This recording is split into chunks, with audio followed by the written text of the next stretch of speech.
channel, and I'm excited. As promised last week, I got the full panel in the building with me tonight. We are joined by DJ Fresh Your Highness, Juggernaut of Souls, what happened? TV podcast in the building, and the one only Miss Honey. What's good, fam? What's going on, everybody? I'm so glad to see each and every one of you. Welcome back, everyone. What's good, man? What's happening? Yep. So, did you see my message in the back chat? Check my message, please. You got it. Yeah, absolutely. Yes. Same for you, Miss Honey. Of course. I wouldn't even begin to know how. All right. It's right there at the top, but it's okay. All right, we are here for Power Book 4 Force. It's season 2, episode 209. It is titled No Loose Ends. The episode description is Tommy and Diamond suspect a snitch and put their inner circle to the test as the war between Miguel and Mirković comes to a head. First thoughts on the episode, guys. Best one this season. I'll give you that. That's for sure. I thought it was really good. I enjoyed it. I mean, it had its moments, but I liked it. I gotta say, man, this episode was out of everything, out of all of them, it was the best one. I can't lie. Very, very best episode. Very predictable, but it was the best one. So do we like? I think we like this ruthless. I can't even say it was predictable. Well, they're always predictable. Certain parts. You didn't think it was predictable? I thought it was predictable. Can y'all hear me? Certain parts, yeah.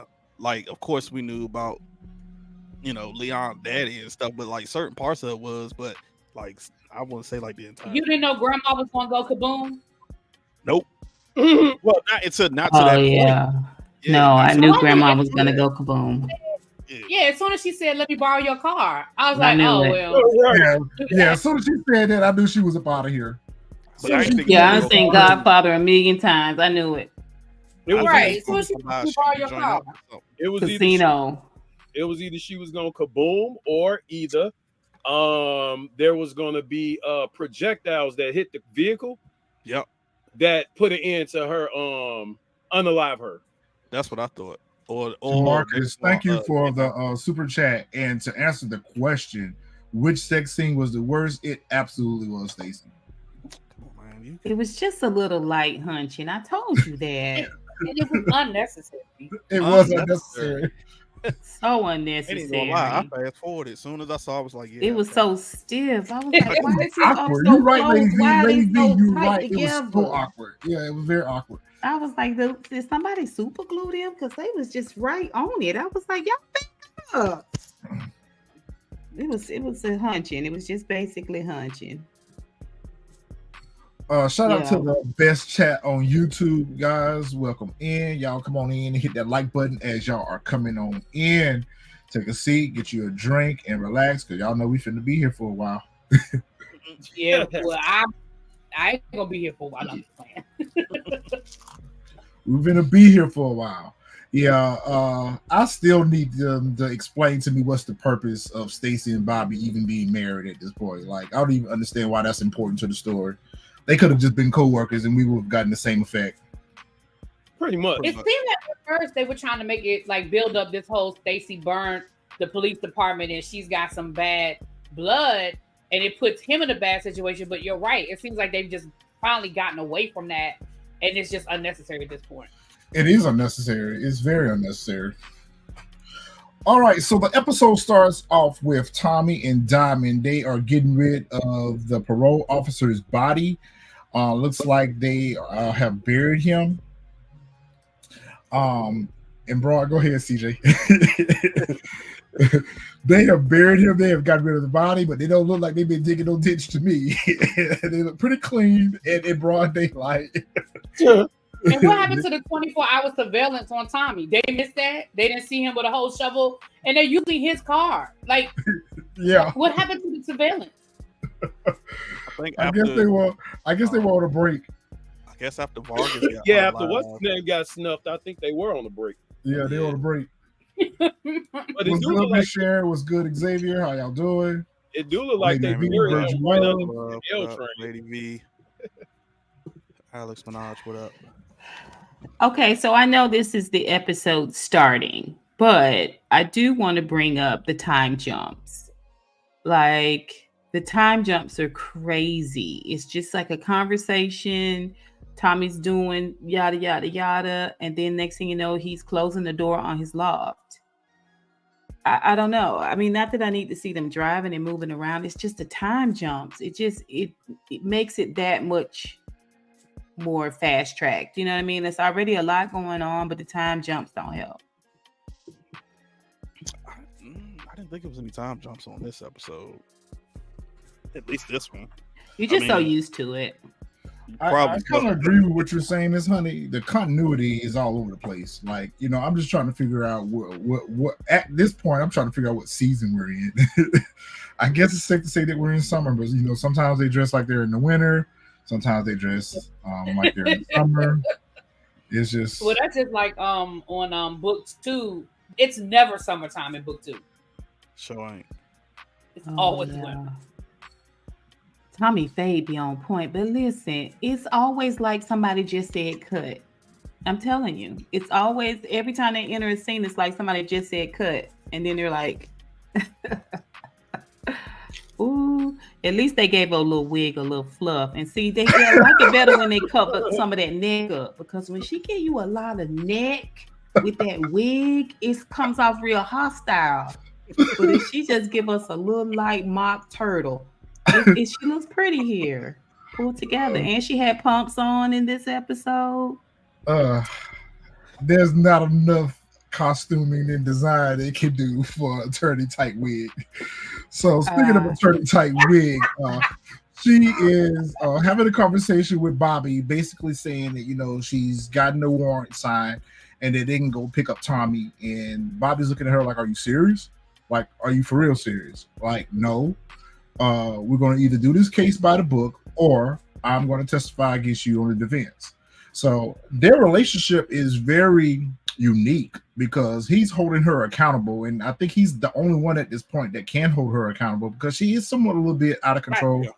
She is somewhat a little bit, obsessed with this case, but she's also getting pressure put on her from the U.S. Attorney's Office to close the case, you know, to make an arrest in the case. So she's got different motivations that she's working towards. She's trying to get a new job. So she's got a lot going on with her. But it doesn't negate the fact that she's coercing witnesses, that she's a little bit obsessed with Tommy. And at this point, I feel like you've had enough evidence already to at least bring him in for questioning. You should have at least already brought him downtown for questioning, you know, especially considering the fact that you know that he faked his death. So it just doesn't, I don't understand what more does she need at this point to bring Tommy in. I'm gonna say what everybody's been thinking. That right there. My bad, go ahead. Because I was thinking about that when she approached him in the street, last episode or the episode before that. She said, you know, basically broke it down to him like, you know, you're supposed to be dead and this and that and the other. Faking your death is highly illegal. You could have pulled them off the street then. And then you going through all the crazy steps, basically for him to just wiggle out of anything that you trying to do. This man instantly then called his lawyer, so it's a wrap. And y'all know in the Power universe, when you're a criminal, you call your lawyer, you're getting out of jail if you go. I just wish Vic had a lawyer. Oh Lord. Yeah, right. Can I say what everybody's thinking, but don't want to say it out loud? Where is Blanca? It's the one time we need to see Blanca is now. I don't know. I already asked about Blanca. This man faked his whole death, and he faked his death because they literally were getting ready to arrest him. Like, you got Tasha still in witness protection because of him. And you found out that this man is there. You have confirmed it with fingerprints, and Blanca don't show up. Blanca always shows up. Where the hell is Blanca? She over there in a penthouse. What's up? What's his What's- name? Shoot, What's Monet ex-boyfriend name? Mecca. Kane's penthouse. Yeah. I'm on at Mecca's penthouse. She'll probably show up next episode. That's how they did Oh. last season. You know, last season she showed up on episode 10. But yes, she got the warrant for the bug, but she also had already had a warrant for the confession that she had gotten from Vic for Vargas's death. But Bobby told her that she couldn't use it, so she had to go about it a different approach. But yeah, this task force right here is just. And another thing that irritates me about the task force is they're not investigating any of these other murders. They're not See, investigating. that's what I said. It must be implied because they're not following. They're not following the dirty little princes. What are they called? The Because princes of evil? I don't know. he's all Miguel's people. The insane princes. Okay, yeah. Yeah, they should have been named the Insane Kings. Pretty not little- princes, because it sounds like princess. Pretty little princes. Yeah, the little I'm pretty so little I think princes. I don't know. Well, you know, Grandma was the queen, so he couldn't be the king. Yeah. Well, they should have gave him another name because that insane princess sound like insane princess. Yeah, but I mean, the streets aren't really hot. I guess it's implied. Maybe I don't They know. are We're just blowing supposed to up assume whole it. apartment buildings and Thank you. they have nothing else. But they know, and nobody talks about it. Nobody. Ain't nobody brings it investigate up. Walter's death. Ain't nobody investigate Vargas's death. Nothing. Ain't nobody investigate Leon's death. Ain't nobody. She got a whole police officer that just disappeared. Ain't nobody said nothing else about him. Oh my 'Cause God. They Look, explained they blew it. up a whole Yeah. apartment complex. You're right. Ain't nobody investigate that. Good job. She Task explained it, Force. though. She Nothing at all. explained it. She said he's the key, that she's going after Tommy. She said once she take down Tommy, then you can take down everything else. That's why she's so hell-bent on taking down Tommy. Because remember, Vic tried to give up his sister. She like, I don't care about him. If I get him first, then I can get everybody else. They didn't talk to anybody about Walter's death at all. Mm-mm. I mean, it was just Right. like, yeah, so it happened. It's just weird. I don't know. It's All at just the weird. same It's like time, they she's don't so single-mindedly focused. This scene that you're about to introduce here is why I hang on. I just love Janard's character this year. I think we're getting a little bit more character development with Janard. I'm still unclear as to what they're trying to do with his character. But nonetheless, Janard shows up at the shop. He claims that he's coming to check on Diamond to make sure that he's okay. You know, he's asking about Leon and everything. And, you know, Diamond's like, I'm good. I'm good. And then, of course, you know, he tries to make himself available. Like, yo, I'm your bro. It's okay. If you need me, let me know, whatever the case may be. And then at that point, Diamond decides to solicit Janard's help, you know, just kind of like maybe putting him to the test, you know, testing the waters a little bit, because up until this point, you know, they really haven't been fucking with each other like that. So it was really good to get a scene with them two together. Pretty much Diamond pretty much lets Janard know that I need you to go find out who unalived Leon, and we'll go from there. What are y'all thoughts on Janard and Diamond? What's up, Brillo Review? Welcome in. I think that personally, I'm really thinking that Janard is gonna snuff Shanti. Yep. Because As he should. At the point where AKA Little Jukebox. Little Jukebox, like as I said last week, Jukebox 2.0. she's becoming kind of like unhitched, if you will. So she's at the point where I feel like she's probably gonna take a crack at Diamond, and Janard is gonna know about it, because she has this thing where she feels like Janard is gonna really ride with her on every decision that she makes. So I feel like at some point he gonna unalive her. He gonna have to. Yeah, like Marcus said, Janard is loyal to Diamond, and she needs Janard to be loyal to her, and that's never gonna happen.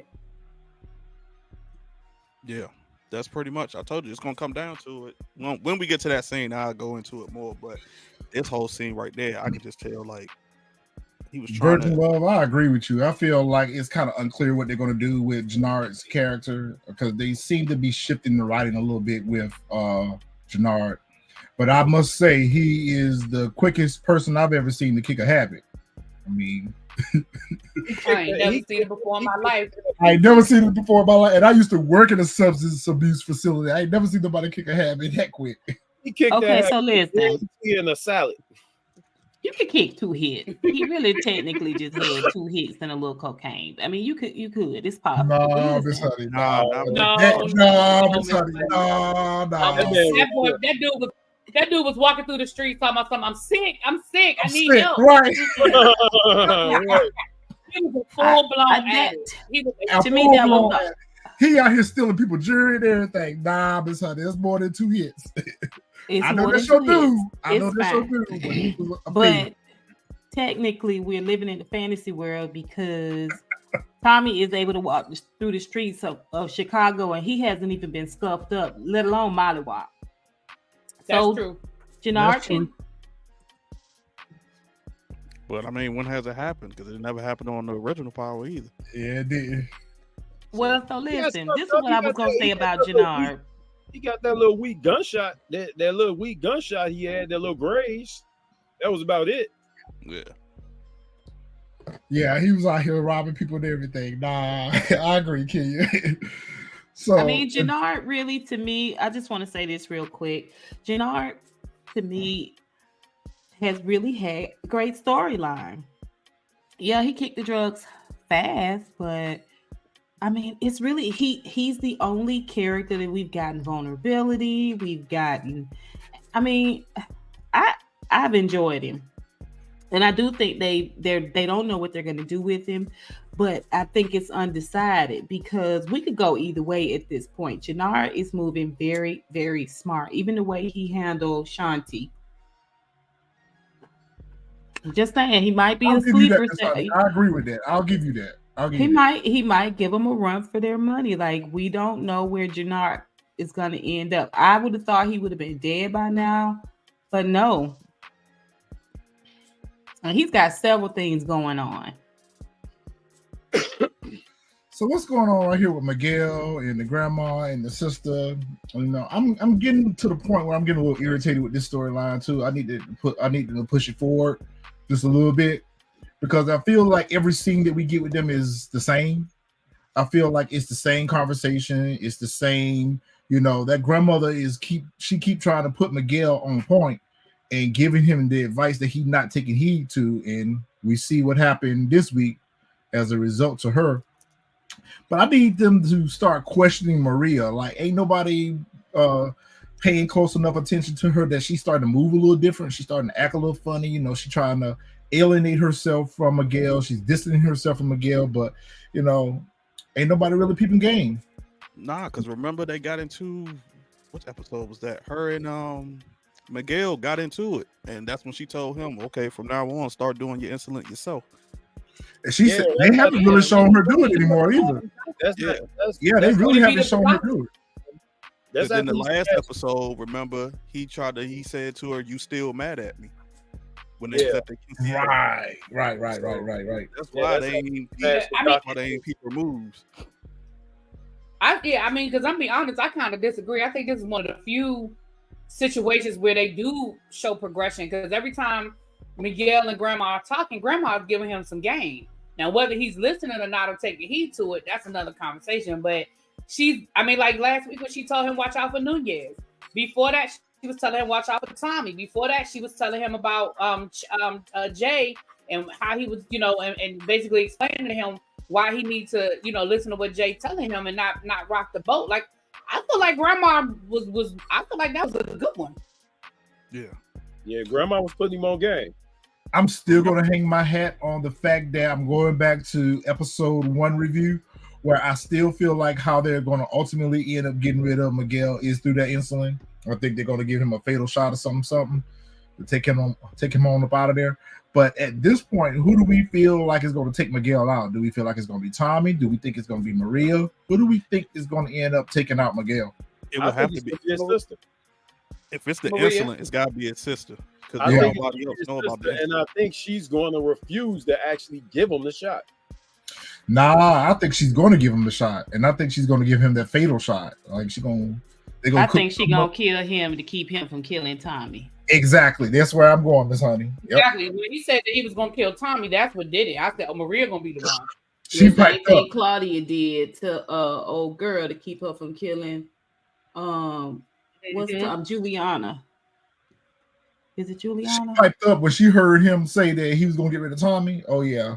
That's all she heard. And then the way they're styling her, they're letting you know, like the way they're putting her together is like a round the way girl type thing. Like she younger. I was like, I thought she was a nurse. Like in you know what I'm saying? Like the way she kind of switching up and being kind of real around the way she walked in his loft with her booty tooted. I was like, girl, settle down. Settle down. Child, you don't know this food. You do not know this food. Going back to Dad, and she's acting like a little spoiled 14-year-old. You get what I'm saying? She a whole nurse out here. Spoiled. She does come across a little spoiled. I'll give you that. She does come across a little spoiled and entitled. But she's playing that role as the kid's sister, so I think she does a very good job. The way they presented her in the beginning was that she was educated and about her business, and she dressed it a lot more sophisticated. Like now, every time you see her, she real around the way girl. She, you know, when she asked about Lakeisha, I was like, girl, you ain't far from it. Right, you knocking at the edge of the door. A little bit more top lip, she could be. Right, Lakeisha. Right next door. Right, you better watch that. You see that top lip? She just need a little bit more top lip. I need to know what they're going to do with Janard when he took the picture of her and Tommy. Like I was fully expecting by now that message would have been sent to Miguel anonymously by now. Like that's what I'm saying about him being strategic, though. I think the old Janard would have ran right away and told it and laid all his cards bare. Right. He better tell it for the cops do though, because if it wasn't for the fact that they ain't looking at no other criminals but Tommy, they would have already told him that his sister be over there. Yo, Mo Media, you never lied about that. The acting is so far much better than what Lakeisha was. You lied about that. Yeah, I will say that the acting is so much better on. Now, I'm going to give y'all that. The acting is a lot better on with certain characters. Certain characters. I was mostly talking about the look. You get what I'm saying? The hoop earrings and the... Come on, Flummy. Look for me. So we get introduced to a new cartel that the Serbians are meeting with because we know that Miguel is out of work. He ain't got no work and he's been cut off all in. So, you know, he's trying to get some work back out on the street. He's trying to come up on a quick lick. And I thought this was the California dude that Tommy was going. I thought it was too. It would have been great if that was who it was. Yeah. I was thinking the same thing, Miss Honey. Rodolfo. Yeah, I was hoping that was going to be who the character is, but we find out I can't even remember what the name of the new cartel is, but they're from Michigan. They're from Detroit. And you know, he ain't really feeling the Serbs too tough. You know, it wasn't until Claudia came up, you know, and she used her superpowers, you know. and she was so enchanting.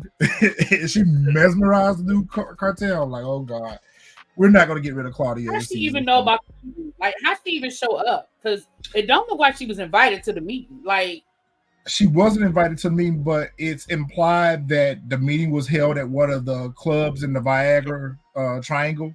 Yep, it is one of the clubs that she distributing her work out of. So she pulled up on Mirković. You know, basically it was like, you having a meeting in my district, in my territory, you didn't invite me. So she kind of invited herself, and she did her whole sales presentation on why she's the one that they need to work with, and you know, she was able to turn the tide in their favor. Yeah, that's what she told Mirković anyway. She said, "You've been using my clubs for meetings and everything else." So, but I knew it was gonna come back to bite her when she did that deal. I was like, Mirković got something up his sleeve for you. Yep. And of course he did. I agreed to Marcus. She did pull a Tommy move, because that would have been something Tommy would have done. Would have pulled up and solicit his services to the new cartel. So yeah. Mm-hmm. Where do y'all think they're gonna go with this story? Which one? I don't know. With the new cartel. I don't know. And the sad thing is, I don't care. Like, I don't care. It's too late in the season for me to really be vested in what Claudia is doing. I just don't care. I think that old Mirković, he's done though. Yeah, I'm ready for him to be done at this point. Like, we get it. We got it like 4 episodes ago. Like, at this point, this power struggle between the Serbians, CBI, and the insane princes, like, I'm over it. We got to take one of these villains out because it's becoming a bit distracting. I mean, there is no Irish mob, right? So yeah, just take them on out. Just get rid of them at this point. We have too many cartels in the mix. We cartel heavy. Yeah, we too heavy with the villains right now.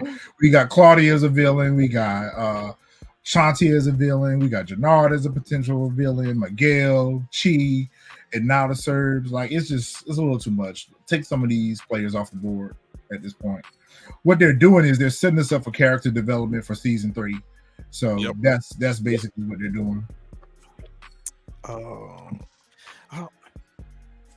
Yeah, but go ahead, CJ. I don't know. I got a strange feeling whatchamacallit is somehow, some way going to mess up her connection to the cartel.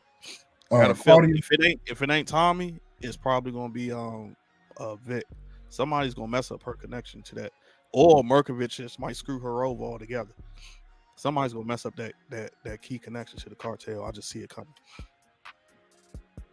Yeah. We always know that things don't always work out to Claudia's favor. They may start off good for her, but they kind of end a little rough with her. So I'm looking for more of the same. So when they were burying Diamond's PO in broad daylight, when they were burying Diamond's PO in broad daylight, Tommy suggested that they had a snitch. They went back and forth as to who they thought the snitch would be. Diamond. We saw that Diamond was on point. He suspected Vic. Tommy suspected Janard. Both of them defended each other. And so they decided to have a meeting with the coalition to, one, switch out the burners, and 2, to see if they can flush out who the snitch is internally. Okay, is it me, or does Vic, is he acting like a snitch? He is at this point. Is he acting like he is. He's always pretty much doing what you see him doing there, like off to the side in the corner. Yep. Skulking. He's always looking and lurking. Off to the side skulking. He never jumps looking in the middle. And lurking. Yeah. He's never on the front line. Yeah. Yeah. He all the way ops now. Yeah, he's all the way ops. He moves like ops. The way he hangs in the cut like ops is just bizarre. And it irritates me that much about Tommy because we know that Tommy is on point. We've seen Tommy be suspicious of his own inner circle of movement.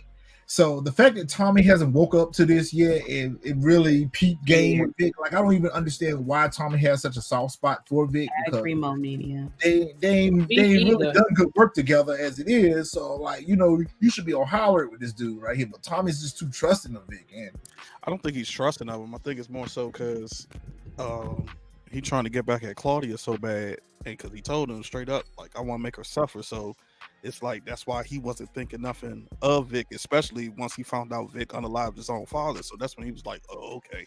Like, that's why Tommy liked Vic. Yeah, I feel Tommy liked Vic. He gave up Gloria because he knew he wasn't gonna do nothing with her no way. So Vic, you seem like you really love her. I'm gonna let her be with you. He warned him. He saved his life. Eskimo brothers. Yeah, he kept Vic from having to get blood on his hands. He's known for a while that Vic's not about that life, which makes him the perfect snitch. That's a good point. Yeah, that's a really good point. That fed. That's also what you call it. That's probably why he never suspected him. Because matter of fact, now that I think about it, that's what he even told Diamond. He said it couldn't be Vic because I just watched him snuff out a fed.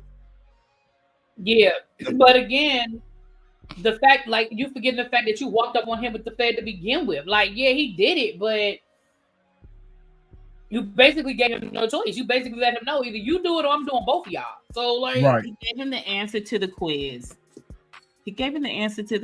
Basically, he had no choice. Right. Yeah, right. It's bizarre because where is Shanti? We never see Shanti in these meetings. I think she was there, but they just didn't. Well, I thought she was there anyway. But you're right. She's another one that moves like the opposite. She gave up her property. I mean, her territory. Yeah. No, she wasn't there. 'Cause remember, Janard was complaining about changing phones. It was like, I'm not about to change. Do you know who my chick is? I'm not about to keep changing my numbers. So she wasn't there, but I think it's probably because she did. She gave up her territory. Well, and maybe he's trying to hold her off because he's letting her do this thing with Claudia. Yeah, he kind of using her for a side mission. Yeah, I mean, but for him to be scoping her out, and she's the only one that's actually doing drug cartel-ish.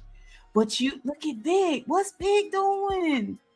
And Vic has got connections to the Irish and Dublin and everything. Like Irish. Vic should have his own crew. Like Vic should be running shit. Like he's the successor of Walter. Right, that's what I don't understand. Like I don't understand that either. When Vic took over everything from his father, he should have had a whole group of dudes waiting for him when he came out the lawyer's office to say, "All right, what's the move?" Like it doesn't make sense that he's solo like that. They just disappeared. The Irish mafia just disappeared. I can explain it. Go ahead, CJ. Why is because he literally said he didn't want nothing to do with the life anymore, regardless. After Gloria got unalived, he kept saying, "I'm gonna make it right. I'm gonna get out the game." Only reason why he's still in the game is because he got caught drunk driving, and of course now he ain't had no choice. Now, if he would have never got caught drunk driving, Vic wouldn't even be in this game at all because he was on his way out. He kept saying that throughout the whole. But once his father died, all bets are off. Right. He still didn't want it though. I understand that, but once his father died, all bets are off. Like whether you want to or not, it's like if your father runs a Fortune 500 company, you could say you don't want to have nothing to do with it. But if he died and he leaves everything to you, you still got to make arrangements. You're still in charge until you do what you got to legally do. You know what I'm saying? Like it's still your company. So especially since they got rid of old boy, the go-between, especially since he died, like there's got to be some questions that Vic got to answer. Vic walking around looking like the capo, man. He is. He's certainly not walking around looking like a narco. That's for sure. He's definitely not a narco. But that's all the more reason why I want them to go ahead and just get rid of the character. Just go ahead and get rid of the character because right now I don't like this version of Vic. He's even worse than he was when he was introduced to the character. Like right now, I really don't see no purpose for him for the story going forward. We know that he's a snitch. He's been found out as a snitch. At this point, just get rid of him.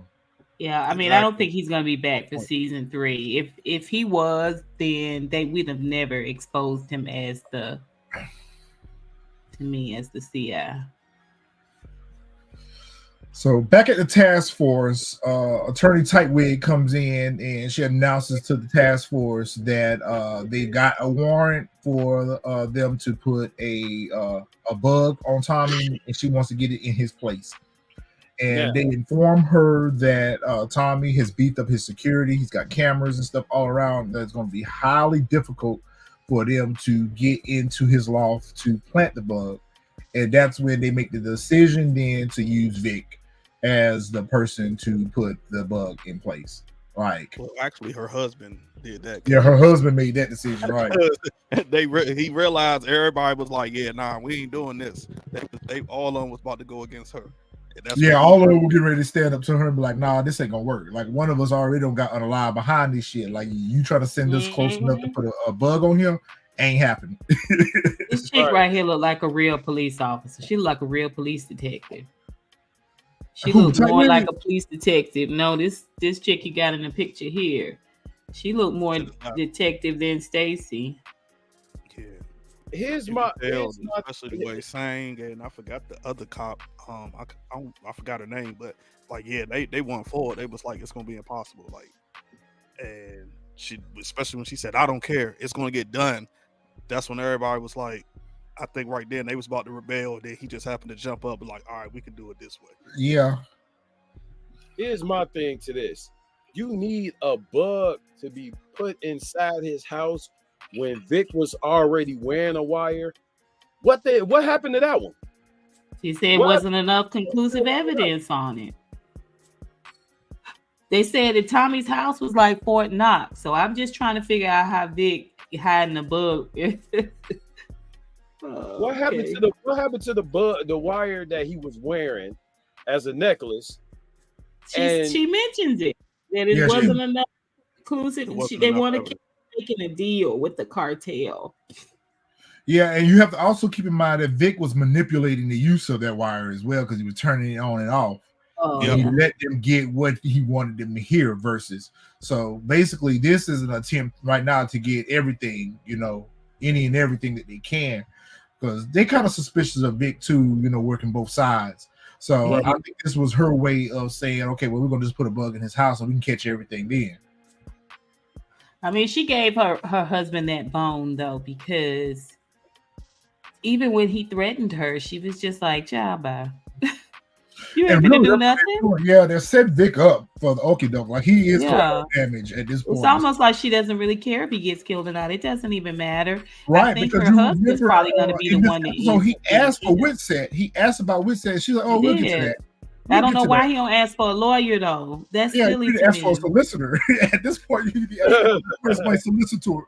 Yeah, I don't You need a understand why he lawyer. went in there without an attorney to begin with. Like that was just I don't ridiculous. get it. You need a lawyer. I don't get it. I Yo. think her husband's gonna end up getting killed. I think he's gonna be one of the casualties of this season. Trying to save her. It's gonna be her that's gonna be catch. Yeah, The the bullet great gonna be for. for Vic, I think it's gonna come back to haunt her. The bullet gonna be for her, but he gonna catch a fade trying to save her. That's what's gonna end up happening. Or, like I said, that man that's standing left to her is gonna go tell somebody about something, because he been going back and forth with her the whole season. Yeah. Sang been going back and forth. Oh with her yeah, the whole the season. dude, yeah. So I got a feeling if it ain't that, it's something he gonna say or do that's gonna end up getting her like booted off the case or something, or off the task force, because he been undermining her the entire season. He has been undermining her, and even in this scene right here, you see him kind of look at her sideways when she was like put the bug in his place or whatever. So he is looking to try to usurp her in any way, shape, form, or fashion. And I think that Tommy is going to have a bullet for her. I don't agree with those terms. I think he's been trying to get her to do this the right way, to slow down a little bit, to be a little bit more approachable in terms of what her staff is saying, right?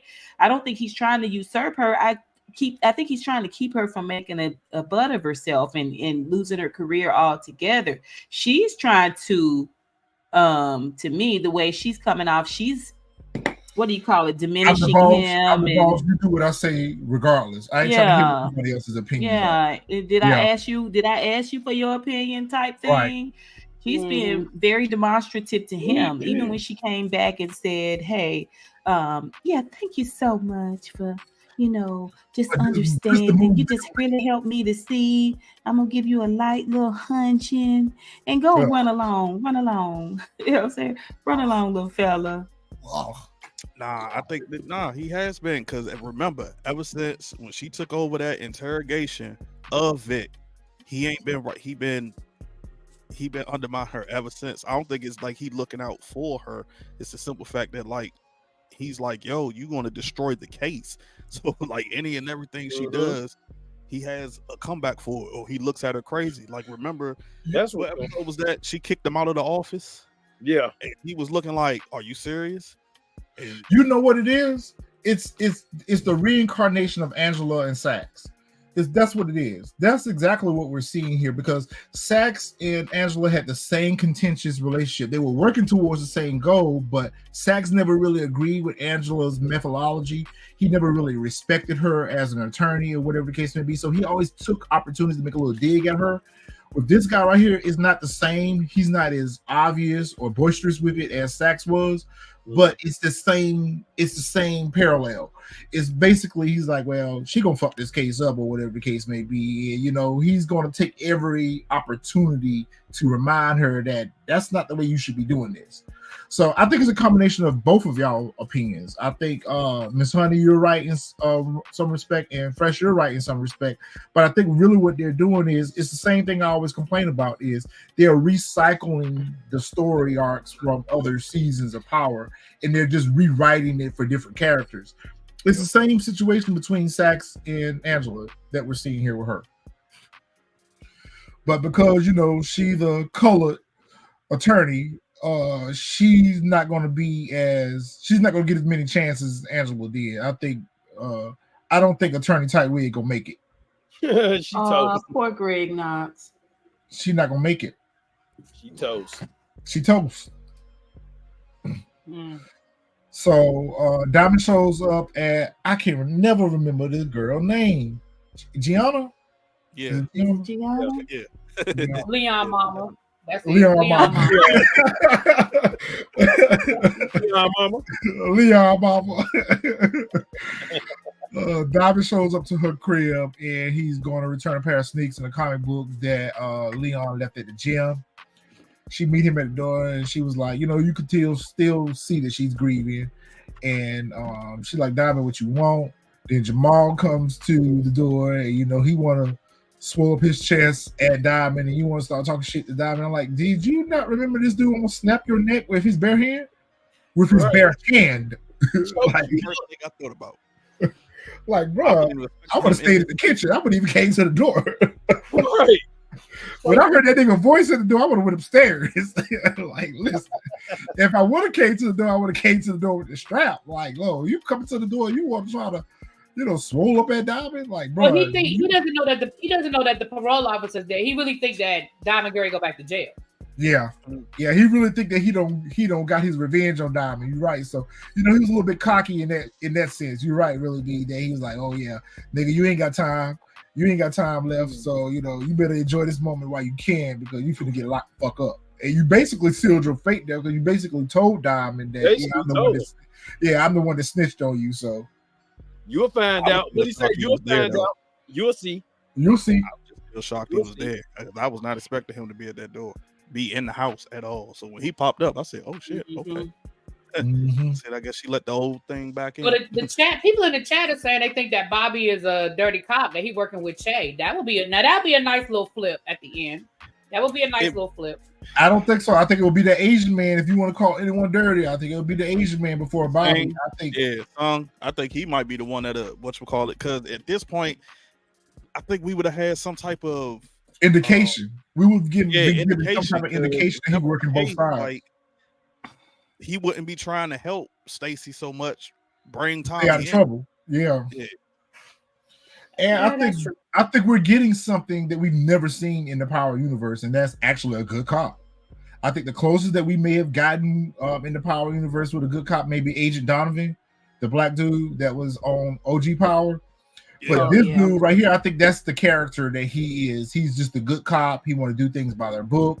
He want to make sure that his wife don't get caught up in this. And again, what I need for them to show us is the importance of them being a married couple in a relationship as opposed to just being co-workers. It doesn't do nothing for the story for me. It's a plot device that just not working.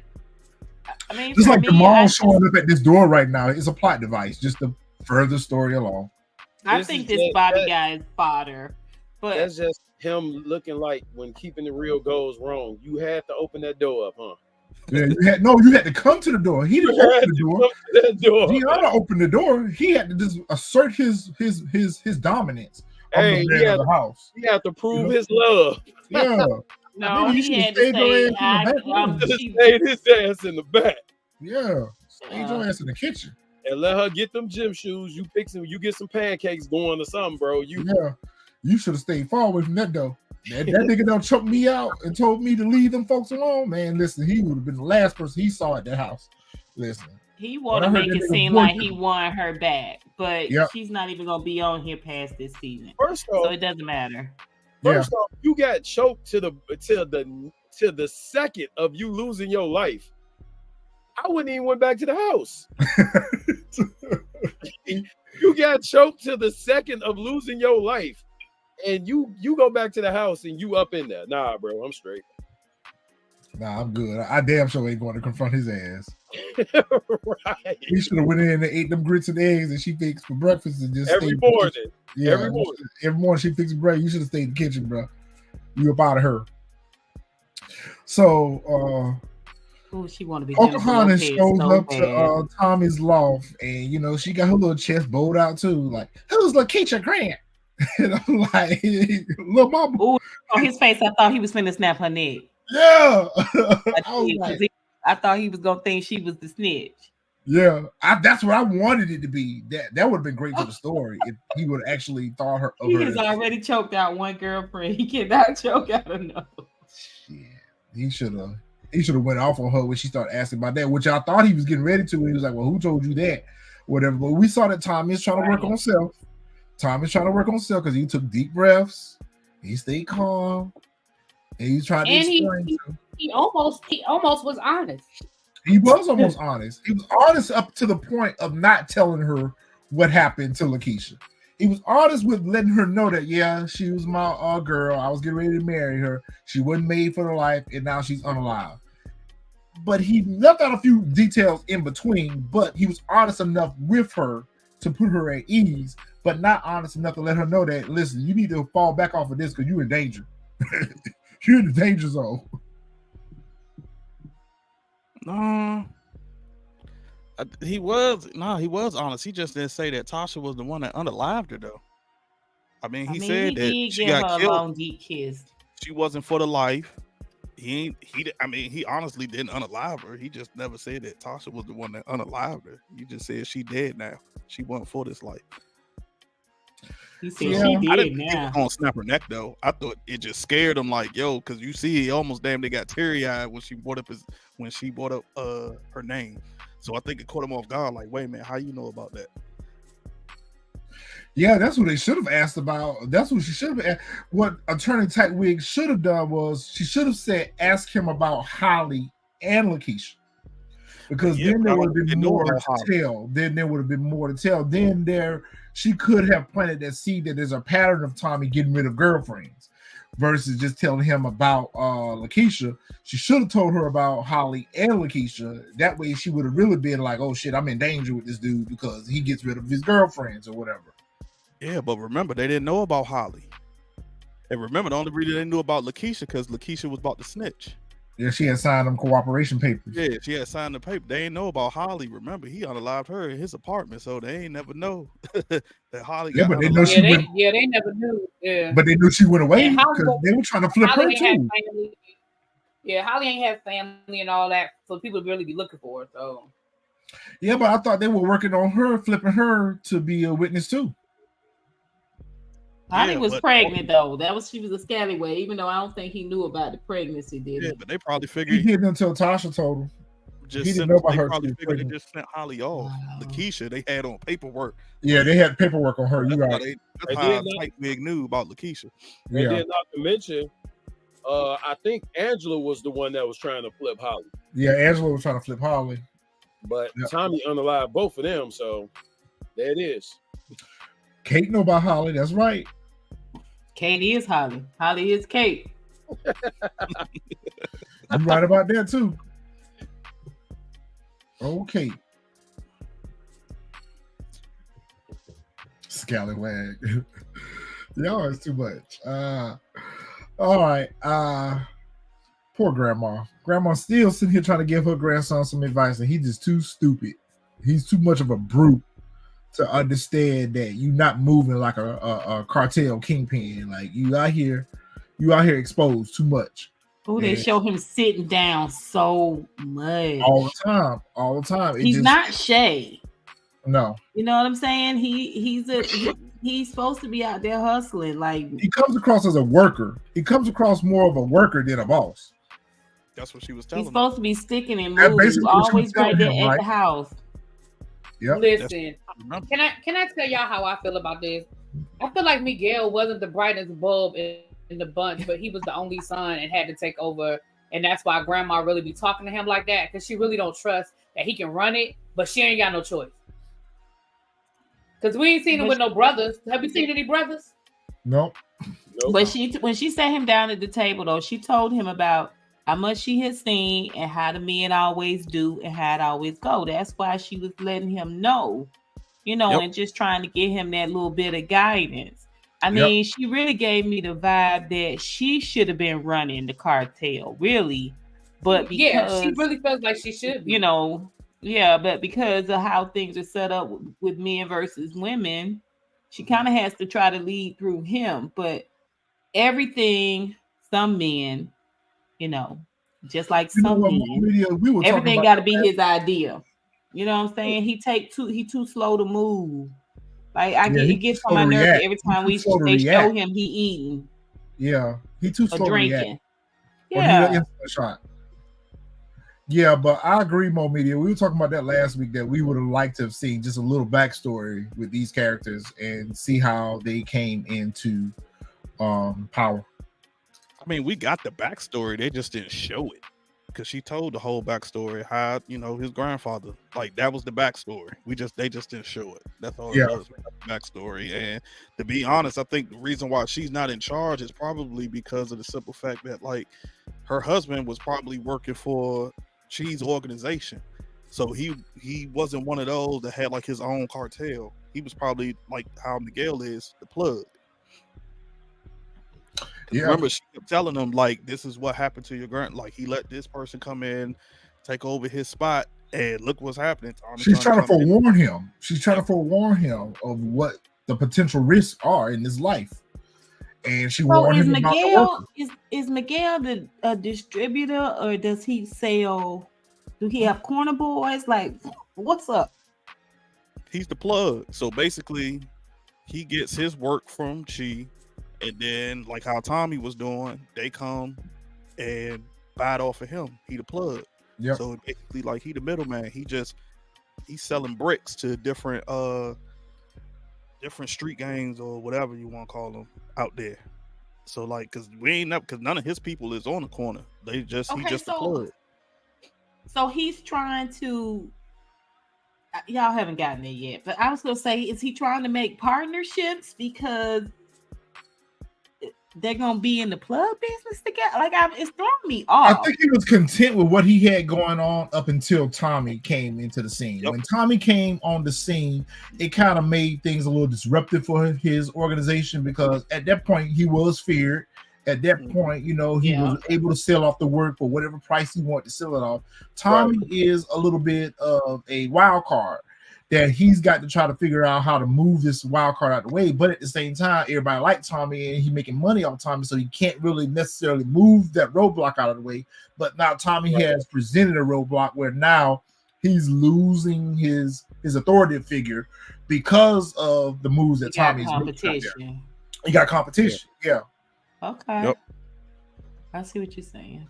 Okay. And she tried to warn him here about the worker. Inadvertently, she was foreshadowing her own death.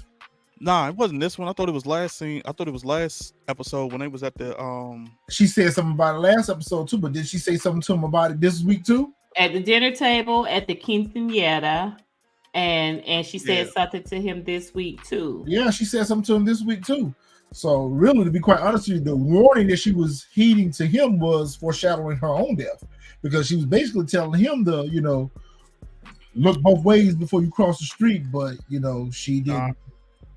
I remember now in this scene, she was telling him to do something that he needed to do something about Tommy, and then that's when he responded. I already got something in motion, and he was going to do the divide and conquer, which is why he was meeting with Diamond. Yep. Yeah, they were coming up with that scheme to divide CBI, to push Tommy out and merge CBI with the Insane Princess. Something else that I was right about in the prediction video. Yeah, they were trying to pull a coup on Tommy or whatever the case may be. And this scene right here, I like how Diamond played this because we never really got a definitive answer from Diamond. We never got a yes and we never got a no. So it's kind of like he planted a seed with Diamond, but Diamond wasn't quick to react or respond to. But you kind of could almost see Diamond was kind of somewhat contemplating it. Nah, I think it was more so Diamond peep game because remember when Abuelita walks out, remember Miguel makes a face and he peeps because he looks over his shoulder like oh, okay. I think he was trying to play it like okay, like yeah, I'm listening, but at the same time, I know you run a game on me, and then especially that smirk you just made at your Abuelita, because remember, like I said, he looked right over his shoulder, saw him, was like, and he looked right back at Miguel and was like, okay, so y'all trying to run a game on me, okay, but you know what I'm saying? He gonna whatchamacallit. But when we get to that other scene, I think that's the direction they're going with Diamond anyway. I think Yeah, Diamond right. gave him the same thing he gave Janard. You Which know what I is- mean?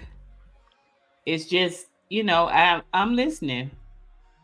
Let me hear what you got to say. Let me hear where you're coming from.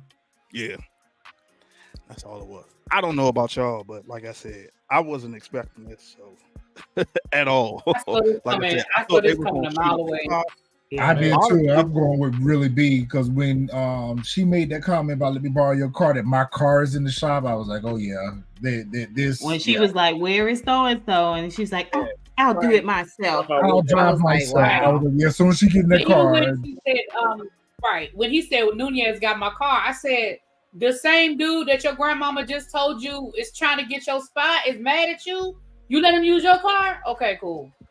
Grandma went up like the 4th of July, man. She sure did. I didn't think it was. What them gonna be fireworks that was longer. behind you, Juggy? What them fireworks at? Because that's exactly what it was. Like, Grandma it went was, up like the 4th of it was July. a good man. explosion. Dang. I didn't think it was gonna be an explosion though. Like Even I them said, all I- standing around looking at it. That was a good ending scene to it. I knew it was gonna be an ended explosion.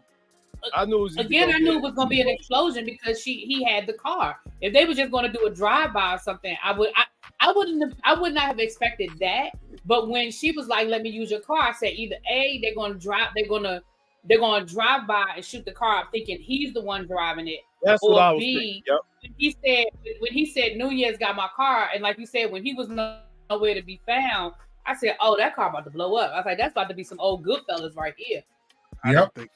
I thought he put a tracker on the joint. Like I said, I thought A, they was gonna either shoot the joint up thinking it was him, or B, it was a tracker on it and they was gonna follow the car and either, like you said, shoot it up thinking it was him, or they realized that it was going to kidnap her. I didn't know that the car was going to per se blow up, but I knew that something was getting ready to happen to her Yeah, when she got in that car. Yeah, we I knew knew from what the At writing. one point, the dude that said, "Let me call him," I thought he was about to unalive her. I thought as soon as she when she turned her back and walked, I thought he was about to unalive her right there. I thought he was an undercover serb or something. Yeah, we knew some. See, I actually want to see Grandma put some work in. She looked like she had it. I wanted to see her do some work too. Right. I wanted to see some work out of her too. It would have been nice. I really thought like they was gonna show some stuff where Grandma was gonna get in on them. Like, really, be quite honest with you, for real. And I think it was a missed opportunity here. I really wanted Grandma to put some work on Mireya. I really wanted her to slap her around a little bit because I felt like Grandma was kind of woke to the fact that Tommy showed up at that birthday party and Mireya started acting funny or whatever. I really wanted to see the Grandma confront her about that and like, are you fucking around with him or whatever. I really expected the Grandma to put work in on her. But it would have been nice to see the Grandma do some work. With the way Miguel was, you know what I'm saying, with the hydrogen knocking hands off with hammers and all that other stuff, I really want to see Grandma put some work here. Yeah, I want her to do some work too. I thought it was gonna be on this episode because remember she looked at her weird when that text came up, and she was like, she gave her that look. I didn't think it was gonna come off the birthday party. I figured they probably just figured, Tommy just showed up. But when she gave her that look, I thought like, yo, she knows something up. And that's what I thought she was going to tell Miguel when Mireya left. I thought they was going to show a scene like she was going to say like, yo, your sister is, but we ain't. I mean, they could have shot that scene and just didn't use it. Because the way she looked at her, I thought she was going to have words with her too, but later, right? Yeah, I need to pull her coattail the way she did it, bopping around here all fast tail and whatnot. You know what I'm saying? But maybe they did shoot that scene, but they just decided not to use that scene, right? Because I do think they do multiple scenes depending on how they want that with several different outcomes. That's what I think. That's why things don't look cohesive a lot. Yeah. Sometimes, not a lot, but sometimes. I agree with that. Yeah. I really wish that they would have did just a little bit of development with the grandmother and Mireya because I really wanted her to pull up on her and like, are you fucking around with this dude? Like, what's up with this? Like, I really wanted them to have some words. Yeah, I was for sure. I would love a good flashback. Like I don't know. It could be kind of one dimensional, even with Diamond and Janard and their dad. Like that was a really, really good scene. I would have loved to see a flashback of them as children, maybe what they were going through and that type of thing. That would have been cool. And then lead that into how Diamond was dealing with Leon. Yeah. That would have been pretty cool. I still think the girls is giving it, you guys. The girls are giving it. I would love to see them team up against Tommy. We need a girl villain. You got it. You got it already with Shanti and Claudia. Yep. Yeah. Charlie's Angels ain't got nothing for Tommy. I mean, I think they could really, really set the season 3 on fire, making him fall for, a woman and getting that woman to turn on. Like it could be epic. Yeah. I mean, we've seen everything else but that, right? Yeah. Just keep bringing different mobs and mafias on. Bring a girl mafia on. Yeah, with all this mafioso stuff that they're doing, yeah, it would be a good story arc. Yeah, I would love to see Shanti stab Janard and Tommy in the back and ride out with these chicks. And by the time they realize what happened, they run half of the north side or something like that. And then season 3 be them, being, juxtaposed to each other. I think that would be pretty cool. It would be dope, but you got to think about being, but at the same time, you got to think about realistic. When have you ever heard of a woman mob or a woman organization in real life? Queen of the South? Are you kidding? You talking about Griselda? That was Griselda Blanco. That wasn't woman power. Yeah, but you got to think about it at the same time, though. Yeah, she was the head of the organization. We're talking about multiple women. Like she was just one. Yeah, it wasn't true. So that's what I'm saying. Like, when have you Happy heard birthday, of Lady remember Virtue. all of So y'all, let's take a moment to wish Lady Virtue an early happy birthday. Happy birthday to you. Ooh, happy birthday. Happy birthday. I'll have a drink for you. Lady Virtue could definitely be a part of the girl mob. Cheers.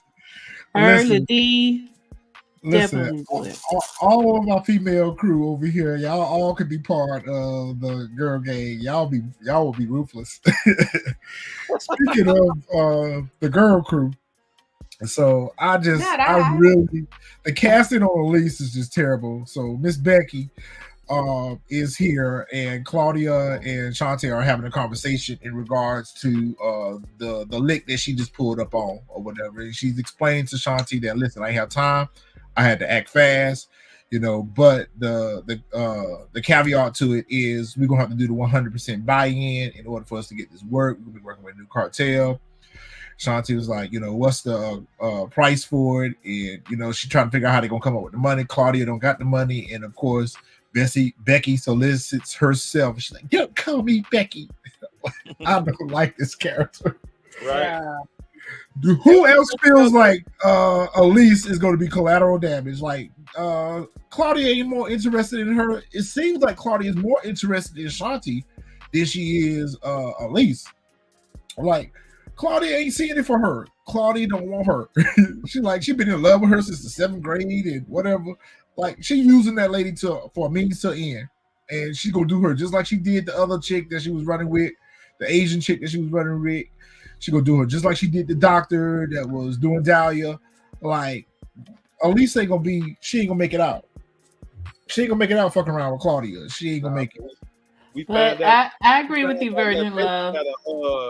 We found out. That's right, Lady V. Her name is Miss Betty. That's right, Miss Betty. I agree with you, Virgin Love. I do think that's what's gonna make it good. They're not gonna be a long-term enemy. You know what I mean? But it would make a heck of a season. You know what I'm saying? It would make a heck of a season, even if they had internal turmoil. The boys got internal turmoil. That's true. That's what I said. I agree with it. Marcus, you think that Claudia is the white version of Raquel? Oh no. Oh, know about that. Know about that. No, know about that. She Claudia is don't care about nobody but herself. At least Raquel love Kanan. You got to put the drink down. down. Right. She don't move in these streets like Rock do either. Rock is spirited. Right. Rock got weight in these streets. Claudia ain't got no weight out here in these streets. I don't know. I don't know about that one, DeMarcus. You usually on point, but I don't know about that. Female shooters too, Alex Minaj. Female shooters too. I would love to see, Becky was more of like a tech person. Like this could be really, really be good. And I was gonna say the same thing about Stacey's crew. It's like she's always talking to her husband. I'm like, send the tech guy out to do this. Send the, you know what I'm saying? Like, send your surveillance people out. They just don't. I don't know. It's just weird. You know what? You own to something though, Miss Honey. They really could use Miss Betty's character in a different way because she really could be the ops. Because she's not in the life, she's not out here in these streets or whatever. So you could use her to kind of move in areas that y'all necessarily can't move in, whatever. So she really needs to be behind the scenes tech support, is what she really needs to be. But she's gonna get in the way of what Shanti and Claudia both have. They both have their own objectives, and they're using each other as a vehicle to get there. Yeah. Whereas Miss Betty, she just want to be down. She just want to be down, and she just want to really be down with Claudia. I don't even think she wanted. I do think she do want to be down with Claudia, but also I think what she saw excited her and thinks like, "Yo, I want to get in this life. I can be in this life, and I can do the exact same thing that you're doing." Not realizing all the risk and everything else that comes with it. Like, shoot, she might not even get unalived. It might just take one time. Somebody start popping off at him, and them bullets start flying past her head. She'd be like, "I want out. I'm out." Claudia's like the Black Widow of lesbians, though. She gonna end up killing her. But peep the nuances that we see here in this scene, because you always see Claudia always at the bar. She fixing a drink for herself, whatever. She fixed one for Shanti, but she did not fix one for Claudia. So it further just cements that she's not interested in Miss Betty. All she using Miss Betty for is resources. Yeah. I think she's interested in her, but not in the manner of her being in the business. I don't even think she want to fuck on her at this point. I mean, excuse me. I don't think that she wants to even be with her. I just think that she just got her around because she ain't got nobody else around. Like, I definitely don't feel like that she's out. I definitely don't feel like this is a situation for her. Like, no, it's not the situation for her. No. That's what I said. What she saw at the club. Yeah, Claudia's a known user. As Miss Really B used to always say, she's a hustler's hoe. She's good for alibis, carrying weapons, getting a hold of money. This is a little different. She ain't. No, she a little different because she got the bag. She got the bag. She got the bag. She got the bag. I think that's all she got. I think she knows. I don't think she's stupid. I think she realizes that Claudia don't feel about her the way she feels about Claudia. But I think she's like, if I can keep showing up with all the answers, then Claudia will keep me around and give me what I want. I don't think she's naive to it. I just think she feels like, just like a lot of women do, well, if I keep giving him or her what they feel like they need, then they'll keep me around. Yeah, I agree, Virgin Love, that women are a lot more vicious. I think that's what we're missing with these cartels. They're kind of feckless. I was really expecting Miguel to be more hard than what he is. What about the gang that Janard robbed? He just walked up in broad daylight and took the girl's chain and her drugs and everything. Me and Really B were going in about that yesterday. I can tell you what happened to them. Can we get some viciousness, please? They dead. They unalived. Yeah, they got blown up. A lot of time period went between that and the shooting up. They got blown up by the Serb. That was a whole episode later. Yeah, they got blown up by the Serbs. When the Serbs blew up that project, that was the project that Big Smurfdom was in. You know who took your money and your drugs and your money, your drugs and your jewelry. You know who did it, and y'all don't see Janard? Come on. They can't. They did. They did now, but Janard had 3-4 more hits after that, after he did that. Like he had time to steal from Shanti. He had time to be on the street. He had time to get that chain away. He shouldn't have made it to the end of the day. They knew who he was. He didn't wear a mask or nothing. Yeah.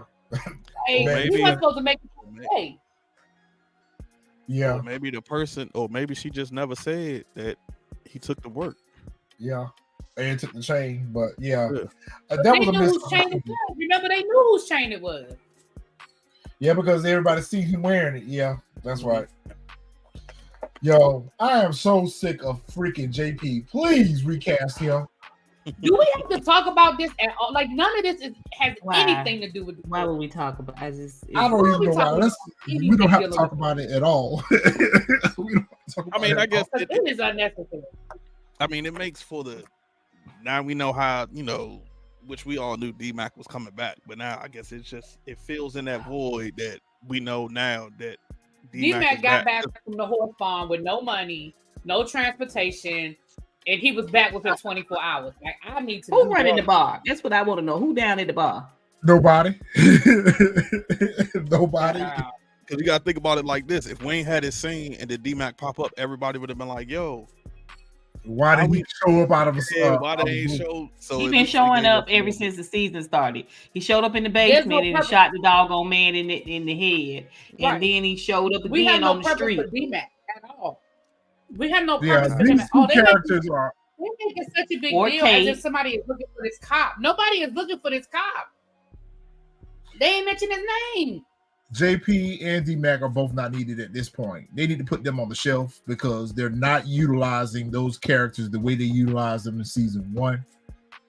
They're just transitional. They're just transitional characters just to push the story to the next level. Because I feel like that call that Tommy got when he was laid up with Mireya was from the group home or the school or whatever, but Tommy didn't answer it, so they called JP instead. It was just something to bring JP's character to the forefront. That's all. Pass on by, drive by. So we got Jukebox 2.0, and she working Janard over as usual. She working him over or whatever the case may be. But for once, we see Janard somewhat kind of stand up to her and kind of, like question her, like, why are you moving this way? Like, you always coming at me sideways or whatever the case may be. I don't like what they've done with her character either, because she go from being a ride or die chick, the down ass chick, now to she is the puppet master. Right. Yeah, I agree with that. But now I'm glad that he finally did, because, like I said, this thing right here showed me that what's coming is he's gonna have to choose between her and Diamond. Yep. And because remember, it caught him off guard when she started talking about Diamond. He like, wait a minute, like we was only supposed to be in there to take Tommy out, and talking about like, nah, that's my brother. Like, so I think that's what it's gonna come down to. It's gonna come down between one of them, and of course he gonna take Diamond, and he probably gonna be the one that unalive Shanti. Well, what you see here is him having second thoughts, because initially he was down for the lick on Diamond and Tommy or whatever, and they were just going to take control of CBI. But at this point, he's trying to, see purpose. Like, my brother is cool. He's been down. He let me back at the CBI or whatever the case may be. So are we looking at the beginning of the end for Shanti's character? I think it's going to be Janard that takes her out. That's what I meant. My bad. I think it's going to be Janard. Whenever it happens, I don't think it's going to happen this season. He's going to be the one to do it. But I think Janard is going to be the one to take her down. Yeah, I can see that happening.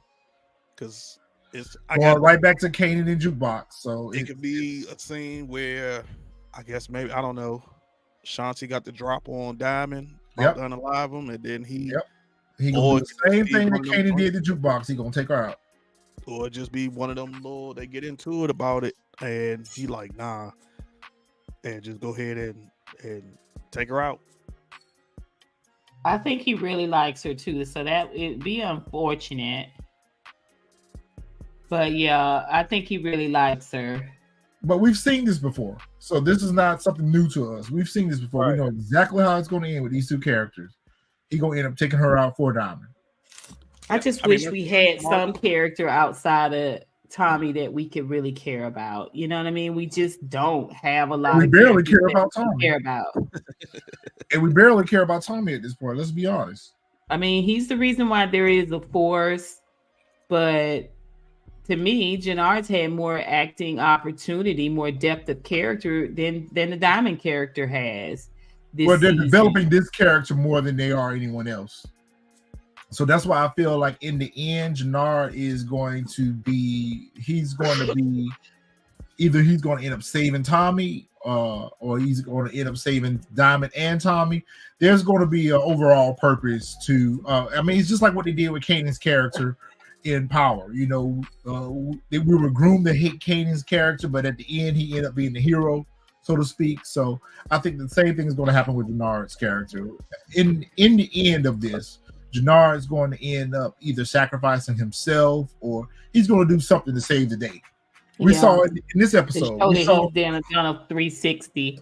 Yeah, we saw the prelude to it in this episode where he established alibis for his brother. He helped his brother unalive. So we already see where this character is going. Shout out to Lady V who said that Janard's still itching. Yes. So Shanti shows up over to Tommy's house to give him the play about the new lick they pulled up on. And basically, you know, she kind of coerced him into saying, well, you just need to leave CBI. How convenient. That's what she needed to do anyway. But, you know, I need Tommy to wake up. To me, she gives me rock. I like her character. Like, she in this scene, she's giving Big D energy, man. She's more rock than she is jukebox to me. She's more jukebox than rock to me. I mean, the way she really led Janard, you know what I'm saying, and calmed him down, got him off drugs. Go ahead, say it again. Really? Go ahead, Really B. No, I'm just saying I'm not impressed with her either way. I don't compare her to either one of them. I don't think she's as smart as either one of them, and I don't think she's as diabolical. I think she play hard, but we ain't seen her really take nobody out yet. We ain't really seen her. We didn't see her punk a couple of dudes, which they were scared of her. I mean, I guess maybe she does have a reputation, but they're gonna have to show me. Exactly. That's all I want. You got to show me something. Yeah, I agree with that. You got to show me something. I'm not impressed. I'm not impressed. Yeah, I'm not impressed. You got to show me something. But I do think that she is a little diabolical, though. I'll give you that. I don't think she's nowhere near on the level of conniving and making moves like Rock does. But I mean, she's maneuvered. She's outmaneuvered Miguel. You know what I'm saying? In terms of just. And she's working Claudia more grimy. She's giving us more, you know what I'm saying, more drug dealer, leader, you know, vibe than Miguel is. Yeah, and she's working the hell out of Claudia. She's working her over real good. Yeah. Be her downfall because she trying to rise so fast to the top that now she got this position like, oh, I'm going to just take over. Nah, I mean, it's a short life anyway. Go big or go home. And that's the energy she's because I mean, what is her end goal? Because you playing Claudia. You playing Claudia, you playing Tommy, you trying to play Janard. What is your end goal? Because she's a boxer. She sticks and moves. That's what she's doing right now. She sticks and moving. Oh, remember, her goal is to take over. She thinks she's going to take over Tommy's spot, and she's going to be the one that can be what Tommy is in the plug and can be the, you know what I'm saying, like the queen pin of Chicago. I mean, that's a nice thought, but she way down on the totem pole. I mean, like you said, she don't even get invited to the damn the coalition meetings. Like, you are way down on that totem pole, ma'am. That's true, and Claudia is always catching her up on what's going on. Yeah. That's because she's too busy working her own angle. But that's just how they writing her, though. That's how they writing her. That's how they writing her. But I think the actor is doing a lot with the Shanti character, just in terms of energy, presence when she is in the room. Is great. I'm just talking about the actual storyline of it. The acting is great. But I also think Tommy. I don't think Tommy blind by this because remember he thought she was the snitch. So. That's what Tommy. That's why Tommy told her. That's why Tommy told her. You know, it's on a need to know basis, and she was like, "Nah, I'm putting myself out there." And he was like, "Yeah, okay, just sit by the phone and wait for me." Like, Tommy's not fooled by at all. Y'all make sure y'all take the time out to hit that like button We appreciate you all hanging out with us tonight. Y'all make sure y'all hit that like button. But I agree. I think that Shanti's character, they are developing her, but I still don't think that we are at the point where we see what they're going to end up utilizing her character for in the end. We see Mirković meeting with Uncle Fester. He does. Even when he had his eyes swollen, I was like, if that ain't Uncle Fester. Like Uncle Fester from Adam's Family. Yes, he does. Everybody got a doppelganger. And he is him. I was thinking the penguin from Batman, but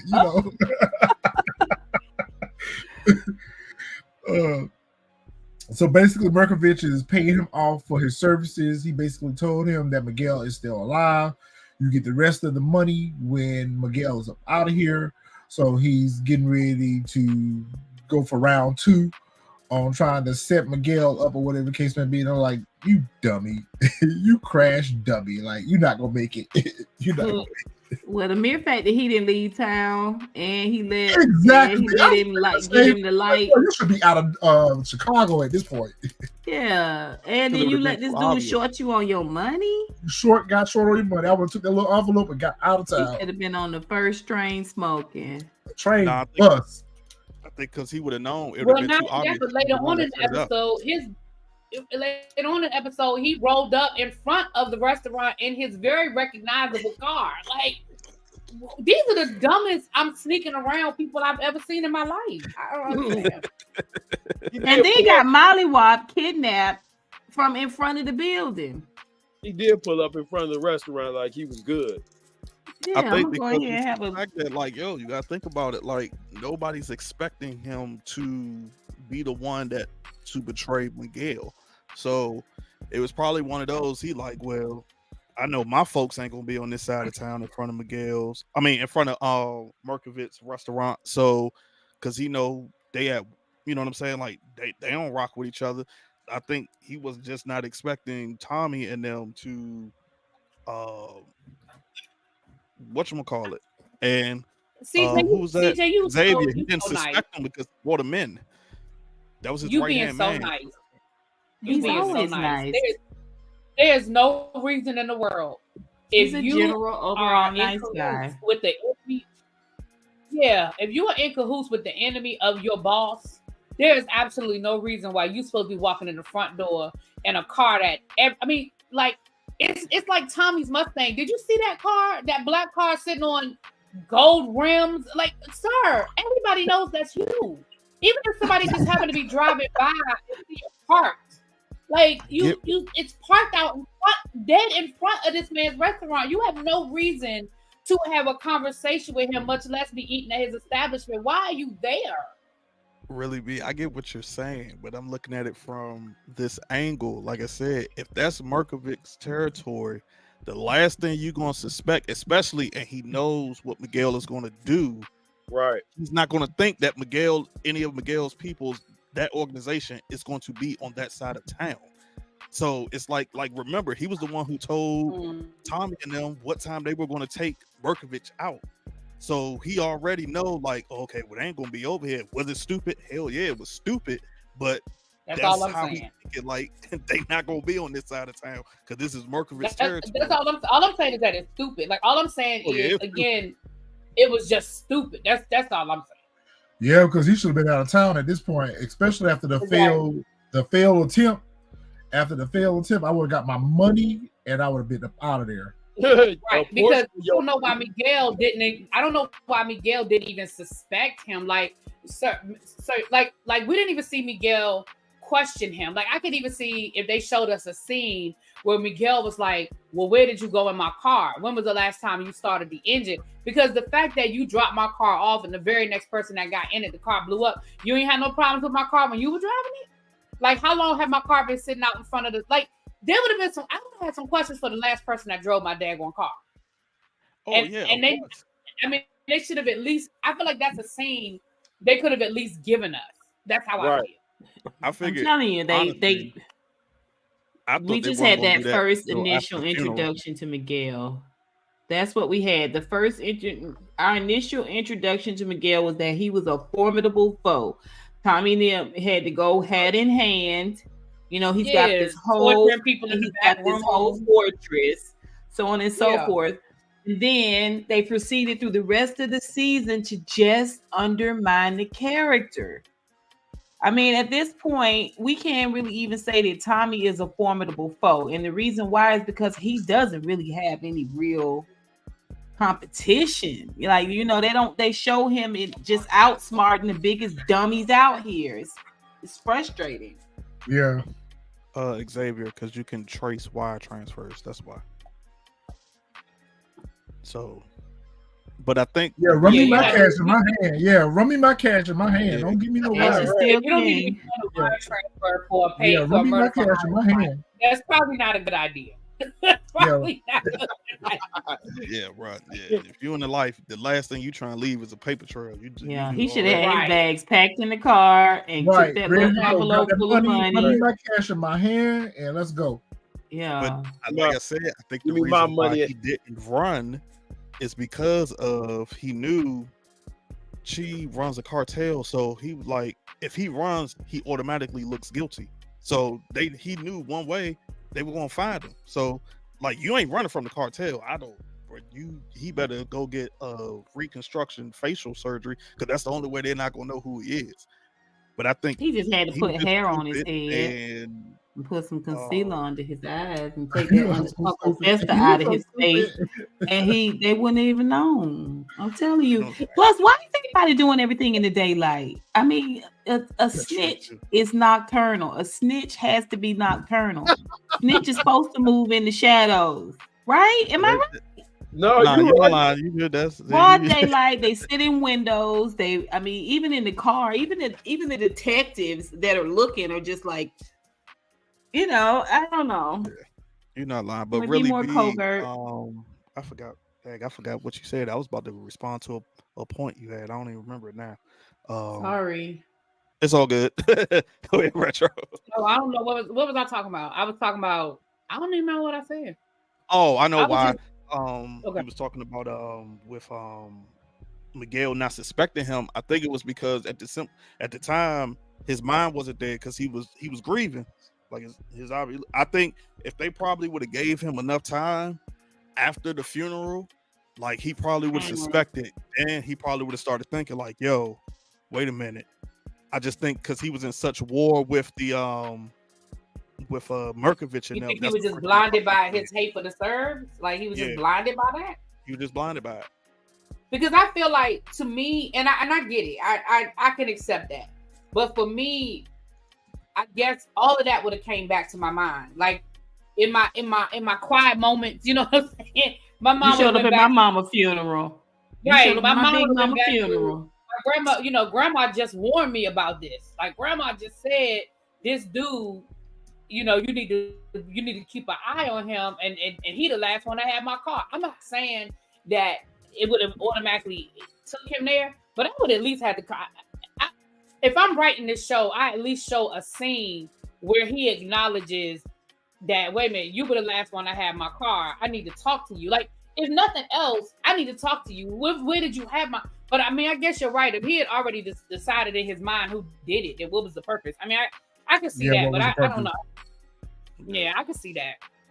So AUSA Wig is sitting here putting the screws. I'll tell you, they've styled her a little better. Look at, she got a hand in the pocket.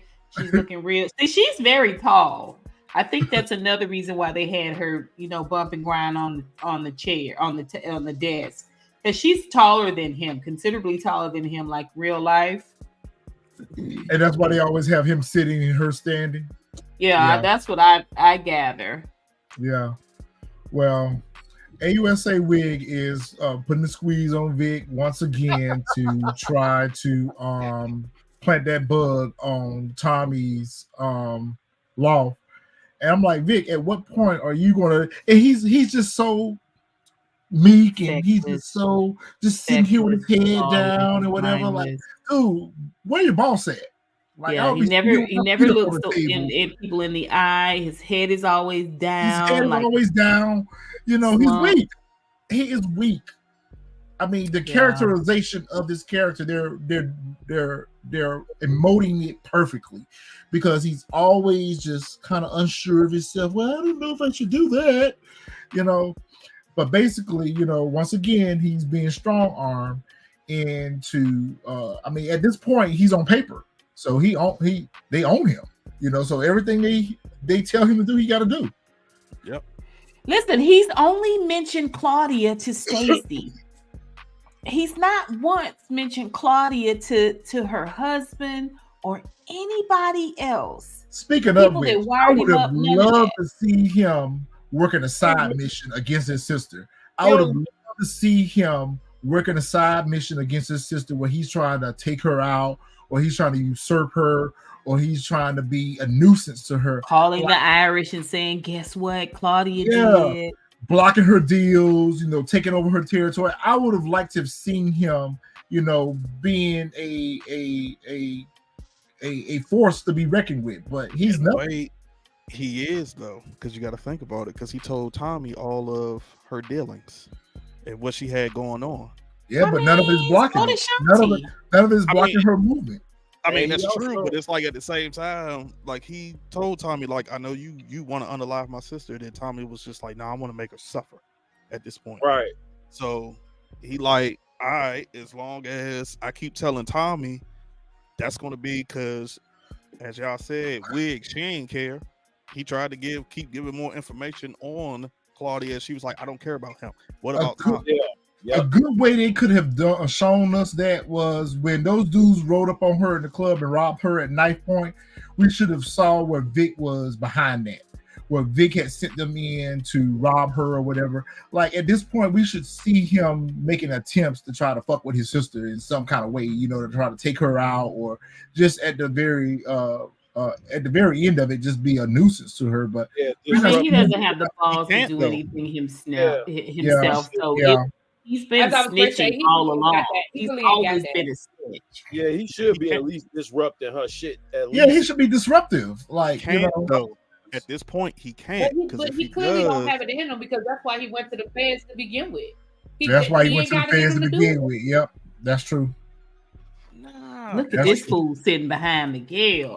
This fool right here, and he got a nerve to show up to a funeral. Like what? Incriminate him. He had to. He had to come to the funeral. You on the second row? But he'd have definitely looked suspicious if he hadn't show up. That's true. You on the second row? I'd have mollywopped him. We would. First of all, you'd have had it. We up all night. We looking through all the cars. We trying to see what else got bombs on it. Like sweep the. We out here. This is what I never understood about Miguel's place. Is why there was no cameras. There's no surveillance. There's like no cameras anywhere. They let you in the gate. They open a gate. That's because they up in the yard.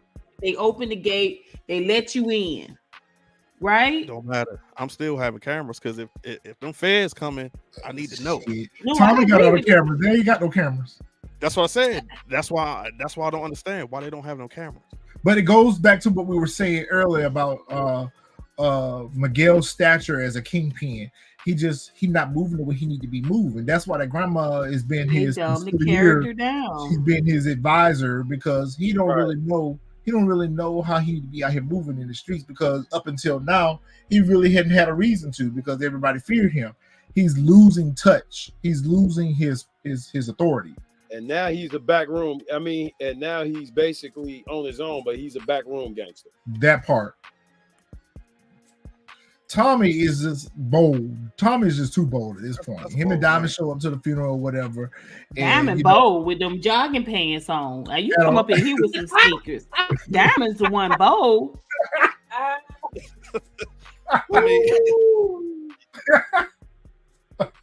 was like, is he headed to the court? What is the basketball court? Like, and then when he showed up for his parole hearing, he was dressed up. Like, you could have been dressed for the funeral and then went to your parole hearing.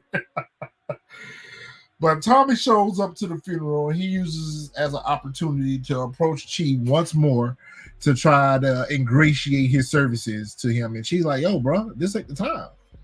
This ain't the time or the place. I mean, I was happy to see that he went and gave his condolences to Miguel. Miguel looking at him like, yeah, you fake news or whatever the case may be or whatever. But she was basically telling him like, listen, this ain't the time place to discuss business or whatever the case may be. But, you know, you see Tommy trying to make a power play. Tommy is always going to use every opportunity he can to make that power move. Right. I think that Diamond is getting somewhat irritated with him at this point because you keep doing this. Like, you making these moves and you're not even discussing them with me at this point. Disrespectful. It's disrespectful. I'm telling you, he should have been cuffed up by now. I thought she was gonna get pissed. It's a power play, but at the same time, man, you just can't walk up at my grandma's funeral, bro, and talk to me about who gonna do what. I'm gonna have to beat your head in. Like, for real. Well, I think go ahead, Really B. I'm sorry. That's what I was just gonna say too. I'm like, some of this stuff, Tommy, you know the rule of the street. You know what the rules are, and the rules are there's nowhere in the world that Tommy knew better. Like, you knew that was Miguel. Right. You knew that was Miguel's kid. Like, nobody else is gonna do it, and you had to know. And like, and you know, like dude told Tommy, he said, listen, you're out of bounds. Like, you overstepping your bounds. Like, this is family business. Like, I get it. You know, I respect your hustle and all of that, but you know that you know how it goes. Like, this is the rule of the streets. You know how this goes. Right. I agree with you, Really B, and keep it cute. I just don't want to be the dead horse, but even the way they play the Mireya character, the Stacy character, it's just so cliche and just, I don't know. Tommy should have been scuffed up. Like, I don't know. I wanted to see him earn his place a little bit more. You know what I'm saying? Prove himself a little bit more. Like, everybody pretty much has just fell in line with what he wanted to do. I mean, he has even had a split lip. Like, Juliana beat him up. He got shot. He got shot at the beginning of the season. Yeah. But it kind of made Janard not look so crazy at this point, right? Because isn't this what Janard said last year? This is all Janard was saying. Was trying to get Diamond to understand last year. Yeah. That he too bold with it. Yeah. I for sure thought this is when she was going to put him in line with that. I think the reason Tommy went and did that was because, for one, he got on Chi's good side. Two, she's not quote unquote related to Miguel and, you know, his grandma. Like, you know what I'm saying? So he probably didn't look at it as like that's like family. But at the same time, I'm with y'all. When I saw this scene, I was like, bro, like, really? At the funeral? And it made me think of The Sopranos, because I remember episode of Sopranos, like, I'm thinking maybe he thinking like that because that's where they did all their business, was like during funerals. But I was like, bro, really? You really about to ask a cartel boss during a funeral to talk about business? Yo, you did not just walk up to Tony Soprano. You had to go through like 2 or 3 other dudes. Then they went and talked to him and they said somebody want to come see you. You get what I'm saying? Like, and and again, I hear what you're saying, but maybe I'm just thinking too deep. But once again, I have to say, okay, you may not realize that they were blood, but you had to know that there was a relationship there, because Mireya told you last week about with the quinceañera. She was like, you know, our families, we've been, you know, it would be disrespectful for me not to show up. You know, our family's been close for years. Like, she told you there's a relationship there. And I mean, not to sound, you know, ignorant to say, but them both being Latino, you saw the relationship. Like, there's a connection there that Tommy has to know, that even if they're not related by blood, you know that there's a foundation there that you're not a part of. Right. Yeah, he was just wild bold for that move. Yeah, that's when I really thought she was like, yo, Shay was going like, yeah, he about to check Tommy real big time, and this is not the place. I really liked Chi when they was in the. I thought he was gonna grab his hand, pull him close, and whisper in his ear like, yo, like, I'm gonna knock your head off or something like that for doing this at this funeral. But we ain't get that. So I like Chi in the train station when he went to I really wanted Diamond in this scene to check Tommy a little bit, like, yo, bro, you moving too reckless out here. Like, the moves that you making are a reflection on me. Like, bro, settle down a little bit, bro. That's But what I he's thought. already told him that. Nah, He's I thought it told was him gonna be a that little bit several more times. The only I time thought it was that gonna really be more stood up with him aggressive. was about Yeah, I was waiting for it to be a little the bit more nephew. aggressive. At I this thought it was point, it needs to be a little bit more like, yo, bro, you moving too reckless out here in these streets. I Like, thought he was gonna push him or something. yeah, I thought that, you know, Diamond's gonna let him know, especially this new Diamond. Like, this new Diamond is supposed to be not as meek and quiet. You know, at this point, like, bro, you represent CBI. Like, you need to settle down a little bit because you out here, you moving too reckless. I'm telling you, they treat you don't Tommy make like these he's a kind of moves. scamp. You scamp. Settle down, little fella. He might got a little point. What's that? He don't have no national fans, so he doesn't. That might. Yeah, that's true too. But you know, that was always Ghost's issue with That's Tommy. a very valid point. That was always Ghost's issue with Tommy, is because you're too reckless. You don't know how to do things, you know, on the low. Strategically. You're too bold with it. You know, yeah, you don't move with a strategy at all. I'm out here. Yep. I'm gonna be honest with y'all. I feel like last season they made Tommy too smart last season, and this is the Tommy that we saw in New York. Last season they turned Tommy into this mastermind, strategic. You know, I mean, he was pulling out the map and he was thinking real strategic. And now this year, Diamond actually was the one that came up with the coalition. Diamond's actually come up with a lot of the smart moves. Tommy now has turned into more of the muscle, and now we're seeing the impulsive, not half because if you think about it, all this shit by Tommy killing Janard's boy, like all that stuff with Janard was set up by Tommy when Diamond told him not to do it. Diamond told him, if you do this, it's going to set off a whole string of events that we can't handle, and Tommy did it anyway. Yep. So at this point, we're just waiting for it to implode. We're waiting for it to implode because we know that ultimately it's going to end up not working out in Tommy's favor. I could see, that's why I go back to the whole conversation between him and Miguel. I can actually see Diamond somewhat processing this. Now, he may not ultimately flip on Tommy per se, but I think at some point they're going to part ways. I can see that. I think so too. I can see that. I think that's where it's headed. I think that's where it's headed. Yeah, like I think that's next season. I think that's next season. Yeah. I was gonna say I can see that like mid or near the end of season 3. That's where it's gonna end up going. I could definitely see that. Finally, it wasn't the task force, but finally someone came looking for Reeves. We saw that the Department of Probation and Pardon showed up, and they shake the barbershop down or whatever. And I'm like, where's the forensic team? Like, y'all should have had a forensic team with y'all. They got two different bodies all over this joint. Yeah, y'all should have all kind of forensic. You somebody with a razor all over. Right, y'all should have lots of forensics in this barbershop. Like, all these murders that don't occur here. Yeah, a cut niche leave a lot of blood, and so does an exploding head. They found the DNA for both of the police officers that's missing. Sure. For his parole officer and for the cop. If they came in there with forensics.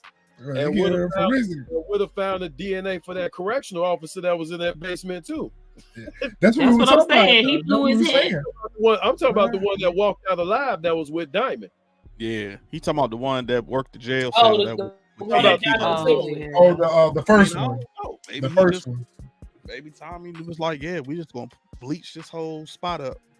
Whatever. I don't know. But you know, they showed us a scene. I don't know if it was a scene where Janard and you saw the Windex sitting on the couch. I'm like, you need a little bit more than Windex to get rid of blood. Yeah. They come in here with some luminol. Y'all done for. Y'all done for if they come in there with some luminol. I don't know what kind of cops we fucking with right here because they are not on forensic files. No, they're not forensic.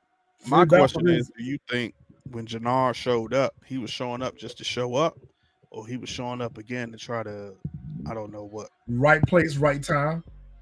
Yeah, right place, right time. Right place, right time. Okay. Right place, I mean, right time. the goal was to show them united again. And so they gave us several scenes where they really kind of were rebuilding that relationship. I mean, prior to the crack out, Janard, even when his father was passing, he was so angry with Diamond. Diamond was still trying to reason with him. So we're seeing them in several scenes come back together, which leads me to believe Tommy's gonna have a multitude of enemies at the end of this season. I don't think he's gonna have these alliances. He already do. Yeah. I think at some point it's like how you said, it's gonna be next season though, where it's gonna be CBI back up. Yeah, it's gonna implode. We know that it's gonna implode. Y'all remember how nice Janard used to dress? Don't y'all remember Janard used to be nice? He been ashy. Don't get CJ started. Please do not get CJ started. He been ashy ever since. I mean, he seemed like he might stay in front of the 7-Eleven. Hey, me lady, let me talk to you for a minute. Go ahead and get CJ started. Because he be fussing all the time. They have to make it look that way. He done sold off all this shit. The Serbs took his Lamborghini truck. His nice thing. But my point is, how the hell has nobody noticed this or commented to it? Like, the only person that know he was on drugs was Diamond and Shanti. Everybody else outside. No, everybody knew. Everybody knew. Remember, that's why nobody would do business with him, because they knew that nigga was strung out. The only person that don't seem to know is Tommy. Everybody knew. I mean, he was snorting before he went straight opioid. He was snorting. I don't know what he was snorting. He was snorting, but they ain't know he had got shot up. Like, you know what I'm saying? Right. But nobody said anything about him. Lambo gone, his jewelry gone. This man was dressing in high-end fashion, and now he in that joint with a North Face. Maybe we had to spend a little bit more time. It was a North Face Gucci shirt. I mean, it was a North Face. Look at that hat though. What does that hat say? That hat say nobody's. Yeah, he was driving a Delta 88. Now that's where somebody needs to be asking questions about why are you with this Delta 88? You go from a Ferrari truck to a Delta 88. Like, what's the problem? I ain't got a line up, ain't got a head shave, nothing. I'm telling you, they don't dress. These stylists don't dress nobody but Claudia and Tommy. Diamond that had this outfit. No, they don't dress Tommy. They don't dress Tommy. They don't dress Tommy. They don't dress nobody but Claudia. They don't dress Tommy either. They don't dress Tommy. They have him in a black tee and Tim's. That's black it. Jeans and some black Tim's. Right. That's it. That's all. I mean, where I come from, black Tim's is elegante, but okay. But I mean, if you look at it, even that's a work uniform. Tommy dressed in a work uniform.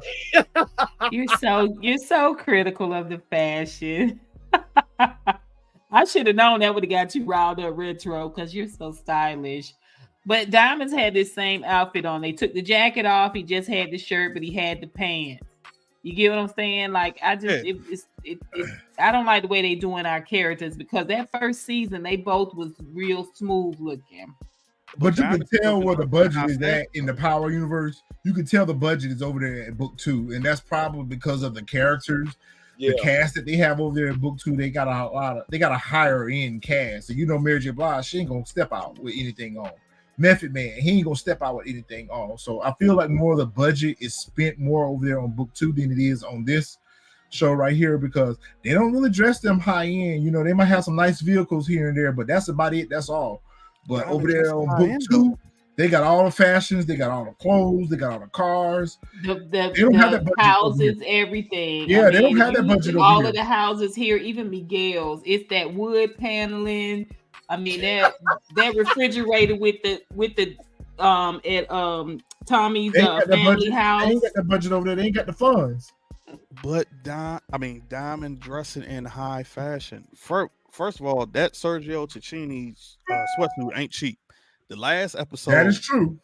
When Leon got unalive, what was that? A Gucci shirt he had on? Like, he's been dressing high fashion this season. But it's here and there. Yeah, but last season it was all Janard. Sweat. And then, like I said, how this just miraculously disappeared and nobody like, yo, you dressing like a bum on the corner. Immediately, my antennas would have went up. But I think that's being purposely done in the characterization of the character, where the character is currently at. When we first got introduced to Janard, he was a boss. Yeah. Now he's kind of been downgraded to somewhat of a worker, and I think they're addressing him in that respect. So he's not number 2 anymore. And I then think you they got- play in When he Chicago got like introduced just to him, he was number 2. that's So what I think. he had that look about himself. So I think it's strategically being done to illustrate to us that the character, he's not up there right now. He's not top boy. Oh yeah, I agree with that. And then you got to look at the situation of the geographical location. Like this Chicago, we wear active gear all the time. I mean, we do have our designer stuff, but more so it's the Nike Tech fleece, the sweatpants, the The Adidas. North Face. You know what I'm saying? So we dress like comfortable. And then we'll have our times where we throw some design on it too. I mean, I get it. It's just the fact that from season 1, that's all he wore. Celine. Yeah. And then now nobody bats an eye like, hey, yo, this man out here like dressing like a bum on the corner. Like, ain't nobody in his clique. Tommy, nobody. That was my only gripe about it. Like, nobody saw it that. You know I mean, what I'm saying? Like, I got it for the character part. if anything, Diamond and maybe Shanti knew, because I mean, 9 times out of 10, he smoked his stuff up.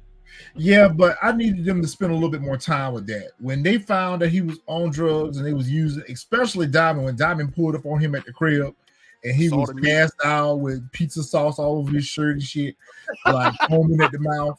Like, I needed there to be a come to Jesus meeting between Diamond and Right. like, yo, what's up with you? Why are you out here on this shit like this? We kind of saw a little bit of that with Shanti when she smacked him around or whatever. But I really needed to see that between him and his brother. Like, yo, bro, what's going on? Why are you out here using or whatever? But that was a missed opportunity. Shanti gave that man. Janard was supposed to be gone for a couple of episodes. At the very least, they were supposed to sit. And I know, I get it. It's a short season. They really don't have that kind of time.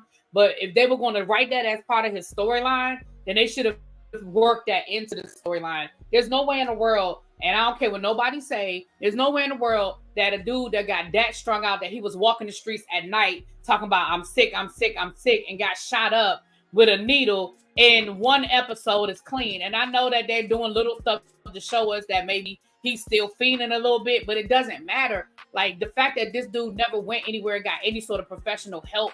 We didn't see him go through no withdrawals. We didn't see none of that. And again, if you were going to give me 4 episodes of y'all showing us how bad his drug addiction gets progressively worse every episode, you can't just show me him eating a salad and drinking some green juices. He all good. Smoking a cigarette. He was supposed to be right. Janard was supposed to be gone for at least an episode where you got Shanti lying saying, oh, Janard went to go visit. He went to go make a run, or Janard went to go visit some family, and you got him in sort of at least a weekend detox, like something. Like they didn't give us none of that, and that's just not realistic. I'm sorry. They gave that man an Ice Mountain and a pack of Newport 100s, and he was clean. But it goes back to, did we actually even need this for the character? Did we even need this story arc for the character? Because it was underutilized. Because it really should have been where they could have addressed it. They could have simply addressed it in that scene where Diamond pulled up on him and saw that he was, going down bad or whatever. He should have responded to his brother by saying, bro, I'm out here. I ain't got no work. I ain't got no money. I owe the Serbs. I owe Miguel. And then that could have segued into Diamond going and paying off his debts and all that. We saw that Diamond went and tried to clear off his debts and everything, but we didn't see the reason why Diamond did that. They should have had a conversation where Janard told his brother that he was down bad out here in these streets. He ain't got no work. Tommy still don't know, right? Did Tommy? I thought they were keeping from Tommy. That's how they could have addressed it. They could have addressed it and moved past it like they have. Right. But they moved past it without addressing it. So it goes back to one of those scenes, like Miss Honey said, that were probably shot and just edited out because, lack of time and they wanted to develop more stories. But if they were going to introduce this to the story, then they should have just fully flushed it out a little bit more. But we know why Diamond took care of his debt, because of the simple fact his father told him before he passed, like, take care of your brother. Yeah. But to me, that would have been a better opportunity. They didn't even show Janard with a gateway drug or anything. They just show him like full blown go into it. Especially when he went to the needle. When he went to the we- needle, that showed him really down bad. Like there should have been something else shown behind Yeah, it. but the gateway drug is weed. I know people don't like to think of weed like that because it's legal and stuff, but weed That's is still a gateway gateway drug. So yeah. Okay. Yeah. I plead the fifth. So I mean, I mean, no, you have to technically, plead- sugar's the gateway drug, but I digress. It's still a gateway Alcohol drug. is the gateway drug. But yeah, that's what. Yeah, I mean, I think people smoke so much weed they really couldn't sell that. I thought it was surprising that they didn't send him away. You know what I mean? Send him away to rehab. Yeah, I agree with Rich. If they wanted us to just know that he was down bad, I think they built up enough showing us that Janard didn't have no money. He owed everybody. His life was being threatened from 2 different directions.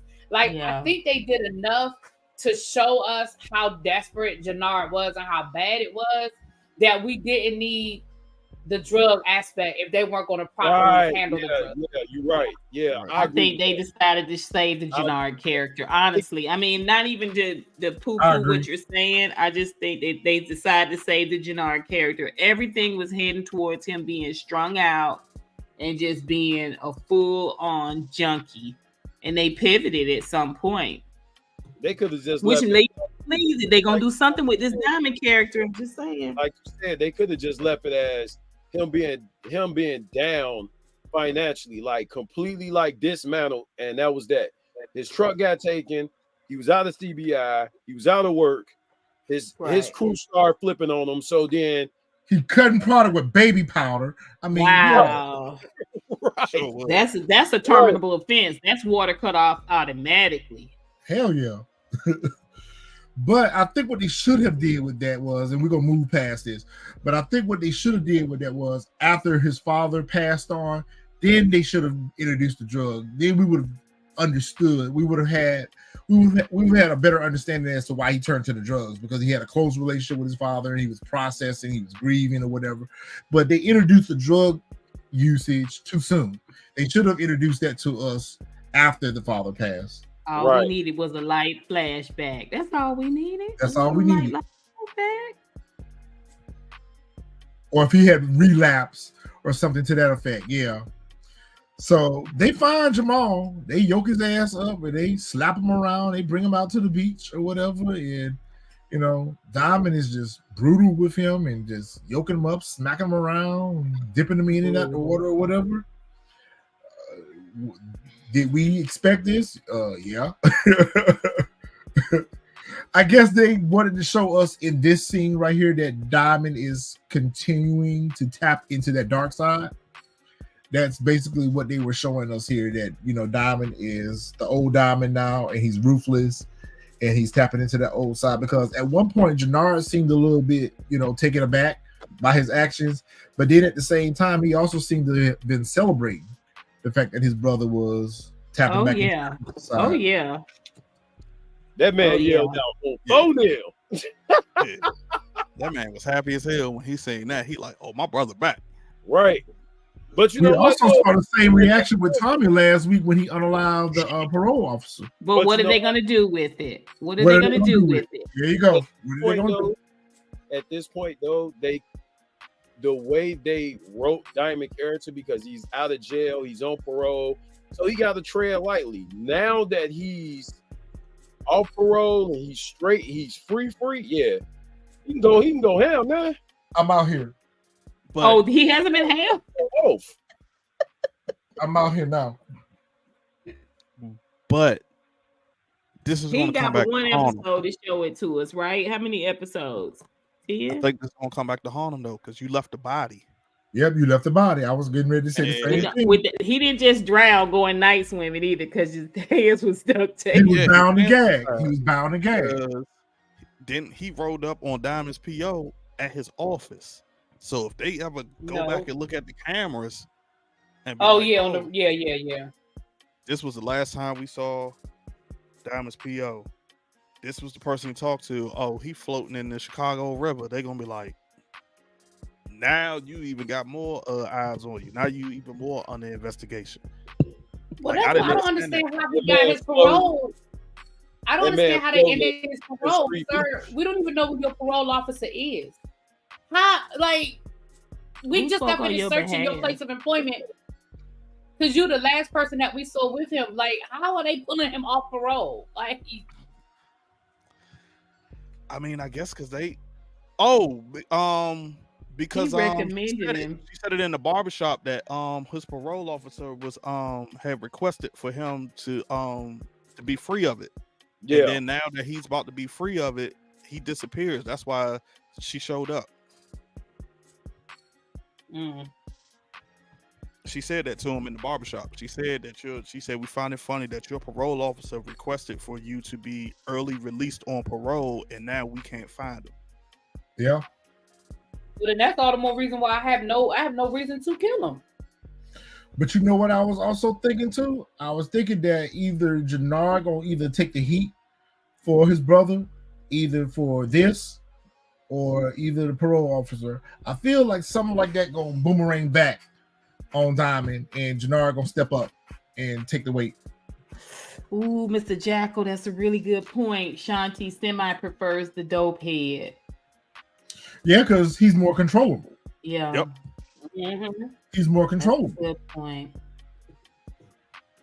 Well, bye-bye, Janard. I mean, bye-bye, Jamal. R.I.P. Jamal.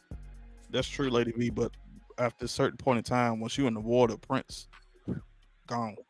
That, and then not to mention, Prince don't really show up on a lot of stuff like everybody think it do anyway. Well, let's just be honest. There's been bodies that been dropped all season. Ain't nobody checking. Right? Ain't nobody. They don't care. They don't care. Ain't nobody looking for none of these. Ain't nobody. Like, ain't nobody. Ain't no missing person report out for none of these folks. So they don't care. That is true for sure. I ain't even. Yeah. Now that y'all say that, it probably ain't even gonna come back to haunt him. Right. His old lady ain't gonna even care that he ain't come home. Yeah, bye, Jamal. Yeah. Look at all the places Vic could have hid a bug. Yeah. A giant bug. The kitchen counter. I think that was smart though. I mean, it looked like a key fob. It was so big. I mean, it did, but and the fact that Tommy's not coming in, we've seen him one episode come in and look for a bug in his house, and he's no longer concerned. Like, you should see Tommy coming in, sweeping the place every day looking for a bug. I think it's because he got up them cameras now, so he thinking like, "Yo, I'm gonna see it." He think he in the safe zone. But I also think that because they put that bug in the house, have you noticed how Tommy don't really speak on business while he's in the house? But he kind of stopped doing that a minute ago, though. Yeah, he did. And you know he's not gonna talk about too much business when she over there anyway. Yep. So when she over there anyway, he already be kind of sidestepping a little bit. He don't really go for a disclosure with her anyway, as he should. I'm thinking this is he think Wig's goal. Yeah, is that she's gonna take that recording with Maria's voice on it, and she's gonna approach. That's how they're gonna get her. Yep. She gonna end up on them papers just like Lakeisha behind that. Yep. Oh, I mean, like she's gonna take the recording and let Miguel hear it to try to get him to come in and work. I was thinking the same thing, Mr. Jackal. Like, why is you leaving her here in your place? Like, nah, I don't think that's a smart move. And then you gave her an access code. That's the thing. He been leaving her there. I'm like, come on, Tommy. He gave her keys and security code too. Yeah, I don't know. Yeah. And it looked like his passport. I thought it was a passport he was getting ready to give her, and like, yo, get out of town for a little bit. Things about to get rough around here. Get out of town for a little bit, or whatever. This dummy give her, this is the access code to my place or whatever. Like, nah, I don't trust her like that. I don't trust her in the house with me. I mean, just think about the longevity of her character, really. He's like number one enemy. He's got, admittedly several enemies, very ruthless enemies. He's fallen in love with her super, super hard. I really do think they point to Mireya, getting her water bill cut short. or light bill cutter. I don't know what you. I can see that, and She's gonna and definitely be delinquent. and Yeah. the fact that if she do get her water cut off, Right. I think that it's going to be more so. That's when Miguel is going to come for Tommy, because it's going to be like, okay, because she was messing with you, her water is cut off. Agreed, Charlie. Right. Agreed. Every time he gets an old lady, he gets stupid. Yep. Yeah. I mean, she's his Angela. How much longer can we do Mireya? I mean, Tommy really can't be in love, period. He better put her on a plane to Barcelona. Is this the scene where they were talking about going to Barcelona? I was like, listen. Yeah. The scene where Go ahead and put her on a plane to Oh, Barcelona. she's in the bed. Yeah. No, this was the scene where she tells him about what's his name? The snitch. The one that Nunez. that took Nunez. Miguel's car. That was the scene, and then that's when he put two and two together. That's why he got that evil smirk. That's He put two and two together. Yeah. Yo, it's him. I agree with that, Xavier. I'm so tired of them. That goes back to the writing for me. I get tired of them recycling the same story arcs that they've done in other shows and other seasons and other characters. Like, at this point, do we actually want to see another girlfriend of Tommy's unalive? We already know that this is the MO. Like, I would rather her get mad with him and run off or something like that. I don't want to see the same wash and repeat. I mean, either she's gonna have to join him in the gang, you know what I'm saying? I'm leaning more or towards she's that. gonna be Susie Homemaker. No, I'm leaning more towards that she getting ready to get in life with him. all I'm saying is that's the same thing they where is did with this Lakeisha, character though. But that's the going? same thing they did with Holly. That's the same thing they did with Lakeisha. But Holly ran the game with him. Holly wasn't no 9 to 5. Yeah, Holly and really Lakeisha really wasn't thief, either. a But whore and a thief. yeah, she was a whore and a thief. You're right. Kate. A junkie. Kate. Yeah. I think she's gonna try everything she can to get him out of the game. And that might be so too. Which showed me, like I said in prediction video, that's what They're she's gonna be Vic and Gloria then. This is our contingency. Oh my God, this character, please. Who the hell? Recast him and his daddy. They Recast tried to him. make me cut my dreads. I was like, you should have them. That shit like a palm Let them tree. edge you That up. shit like a Tommy's palm hair tree is sitting so on top of his sharp. head. That shit like a palm tree on his head. Like, I'm covered in bruises. You can't see it because it's He look like a character from The Simpsons. What's the character name from The Simpsons? Sideshow Bob. Sideshow Bob. Sideshow Bob, yes. Perfect. Absolutely perfect. Perfect. Perfect character. Sideshow Bob. Sideshow Bob. That's his hell for real too. Oh man. That's his hell He for do real. something with that shit though. He did retwisted or some shit. That shit look like a damn mop head. No, he got real dreads. Like those are real dreads that he had. That's his real hair. No, I'm saying those are real dreadlocks. That's what a real dreadlock looks like. Yeah, that's what they do look like. Hey bro, y'all got me in real tears over here right now. He need work. Them real dreadlocks. Need some work. Yeah, they're real dreadlocks. Need some oil. It needs some oil, some shea butter or something. It needs something going on up there on top of that head, yo. But never mind the hair. It's the character. It's the acting. It's the portrayal of the character. Like, oh my God, I'm so sick of him. Awful. Can I make a quick announcement real quick? Yo, But All right, you guys. It's been fun. I got to get ready to dip out. If you are streaming this through Really Be TV, I'm going to end this stream in about 3 minutes. So go on over to TSF Entertainment. Go ahead and join the live and subscribe while you're over there. Appreciate that, Really B. We appreciate you coming hanging out with us tonight, Ma. See you, really? all right, sis. Oh man. All right, y'all. Bye. Go ahead. I'm sorry. Real tears. Yo, I'm just the Sideshow Bob. But we see that D-Mac has made his way back to Chicago, unknowingly made his way back to Chicago. He's at Marshall's house and he's kicking it. And JP shows up and he's Father of the Year. D-Mac, why did you leave the school? What are you doing here? You're just gonna ruin your life. Like, I need for JP to quit pussyfooting around with him. I need for JP to quit tiptoeing on these eggshells and confront this boy about why you're in this situation. When he sound off in him with that comment about, oh, you've abandoned me twice or whatever. Nigga, do you realize why you got sent to the group home? You got sent to the group home because you unalived the cop and you were out here in these streets when we told you to lay low. So don't try to sit here and act like we just being a terrible parent to you or whatever. You out here made a dumb decision. Those were the consequences. Like, JP, come on, man. Step the fuck up. I thought that's what he was going to do. I thought he was going to be like, you the one who unalived a cop. Like, yeah, okay, I should have fought for you, but you unalived a cop. Like, you're the reason why you're in this situation, and now your dumb ass is back. Well, are we trying to protect you? Me, personally, if I was JP, I'd have been like, you know what, bro, I'm done. Like, you on your own, because clearly you don't have you don't have common sense. So yeah, whatever go on out here, that's all on you now. I'm done trying to protect you, and your Uncle Tommy trying to protect you because you think you smarter than us. And okay, you all on your own now. That would have been me. I'd have been like, you on your own now, bro. Like, I'm done protecting you because you ain't using common sense.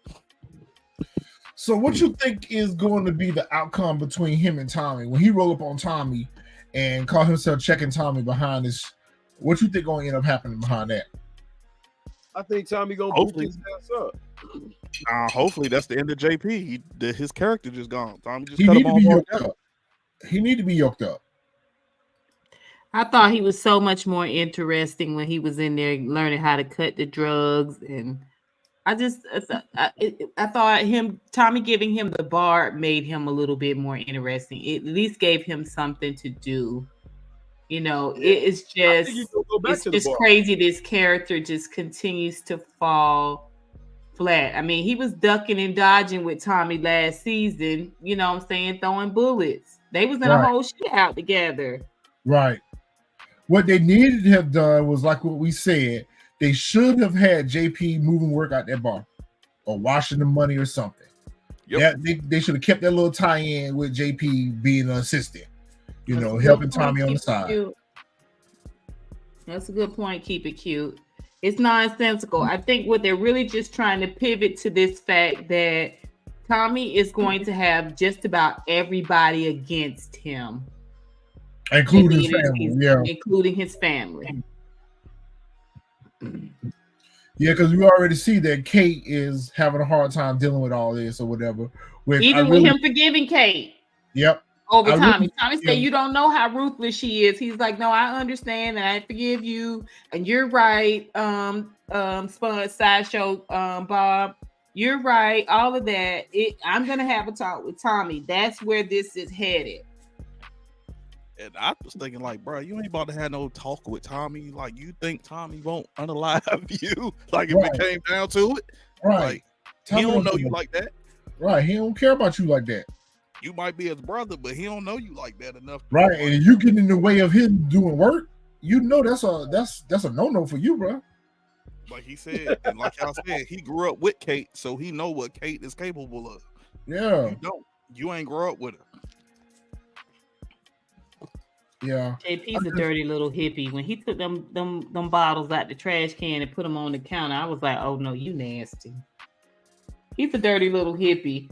He's not cut out for this game. Yeah, they just need to do something else with these two characters. They're just not. Put him back in the bar. And put him back in the bar. He could have been like advice. People go there. I saw so and so there. He could have been hearing information and keeping Tommy in the loop. Like. Last we saw him in the bar was when he was playing the piano for and it was another conversation with JP. He is a dirty little hippie. So Vic shows up over here to Tommy place or whatever, and I like how the fact that how convenient the writers. Oh, I have to go to the bathroom. I'll be right back. I thought that too. I'm going to the bathroom. I'll be right back, Vic. Go ahead and play the writers. Maybe they're going to show him pulling his video up. Since now he knows for sure, maybe they're going to show him pulling his video up, and he'll see where that bug is. It's such a Tommy move. Good point. I thought he was testing him when he said, "I gotta go to the bathroom," and they was gonna show him hiding and seeing behind that corner that Mireya hid behind when Miguel popped up. Yep. I thought it was gonna be the same thing. I thought he was gonna be like high around the corner and just like side eye and seeing that, like, yo, okay. See him plant the wire. Yep. Yeah, That's what I thought. that would have been good. Missed opportunity. But for you to take a knife out of your own kitchen, man. From a cutlery set that have a mate to it. Yeah. I mean, that was supposed to make us think, you know, Vic was supposed to be nervous beyond all of that. It's just, like I said, they're really trying to sell Tommy as this super duper, you know, intimidate. I don't feel it. I don't see it. I just think all the characters are weak. Mr. Jocko, that's a good question. I don't think that he does, but I think now that he knows Vic is a snitch, he's definitely gonna check his definitely gonna check his crib. Mm-hmm. I think he doesn't inside because, like they said in the like Sang said to Stacey Marks, he has no blind spots on the outside of his crib. So he probably thinking like, as long as I see the outside, I'm good on the inside. Like, can't nobody get in because I don't have no blind spots. But I think now he definitely about to check his crib to check for anything. Because remember when wasn't it when I forget, the Asian lady said that they had a snitch? What's the first thing he did? He went straight to the crib to check his crib to see if there was any wires. Now that he know Vic is a snitch, he definitely about to get ready to go check the crib now. Yeah, he's gonna have to check everything too, because he done had Vic in the car, in the house, at the warehouse. Vic know where. That's a good point. That's a good point. Now that he know that it is Vic, yeah, he is gonna have to go check behind everything. He done took Vic on the runs with him to pick up money. I mean, talk with the cartels. I mean, that's why I feel like Vic can't live. For that reason right there alone, I don't feel like he gonna let Vic live. Like, a lot of people say they don't think that Vic he gonna unalive Vic, but for that reason right there, I don't see him keeping Vic around because he know too much. Yeah, I don't think he's gonna be the one to unalive him though. I got a theory once we get to that scene though. All right. And Vic in the car, ops. Looking like the ops. His energy is so op support at this point. He's op support at this point because his energy is oppish. Always, every scene. As soon as he said, I would have timid, nervous shit. My radar would have went off when he said the rat joint, and he would have said what kind. But we don't see him reach for a gun. We don't see him like try to ease his hand on it. Like he don't have a switchblade. I mean, what are you gonna do if he's talking about you being a rat? Like, give us something, Vic, man. Come on. I would love to see just a full-on brawl, but shout out to this vehicle. That's a good point, Xavier. Maybe he can't unalive Vic at this point because he know that he a snitch, and if he go missing, that is gonna put more ops on him. Well, he just found out. That's what I was gonna get to. I was gonna get to once we got to that scene. He's not gonna be the one to do it. And he's gonna make it known that he wasn't the one that do it. It's gonna either he gonna set Vic up for a charge. He gonna set Vic up to catch a case. I think. Well, bump it. I'll go ahead and say it. I think, like how you said. I think he's gonna set him up for a charge, or it's gonna be set up where it's so blatantly known it wasn't Tommy the one that unalived Vic. Like he's gonna set it up somehow, some way that like, yo, it wasn't me. Yeah, but at the same time, I kind of feel like Vic.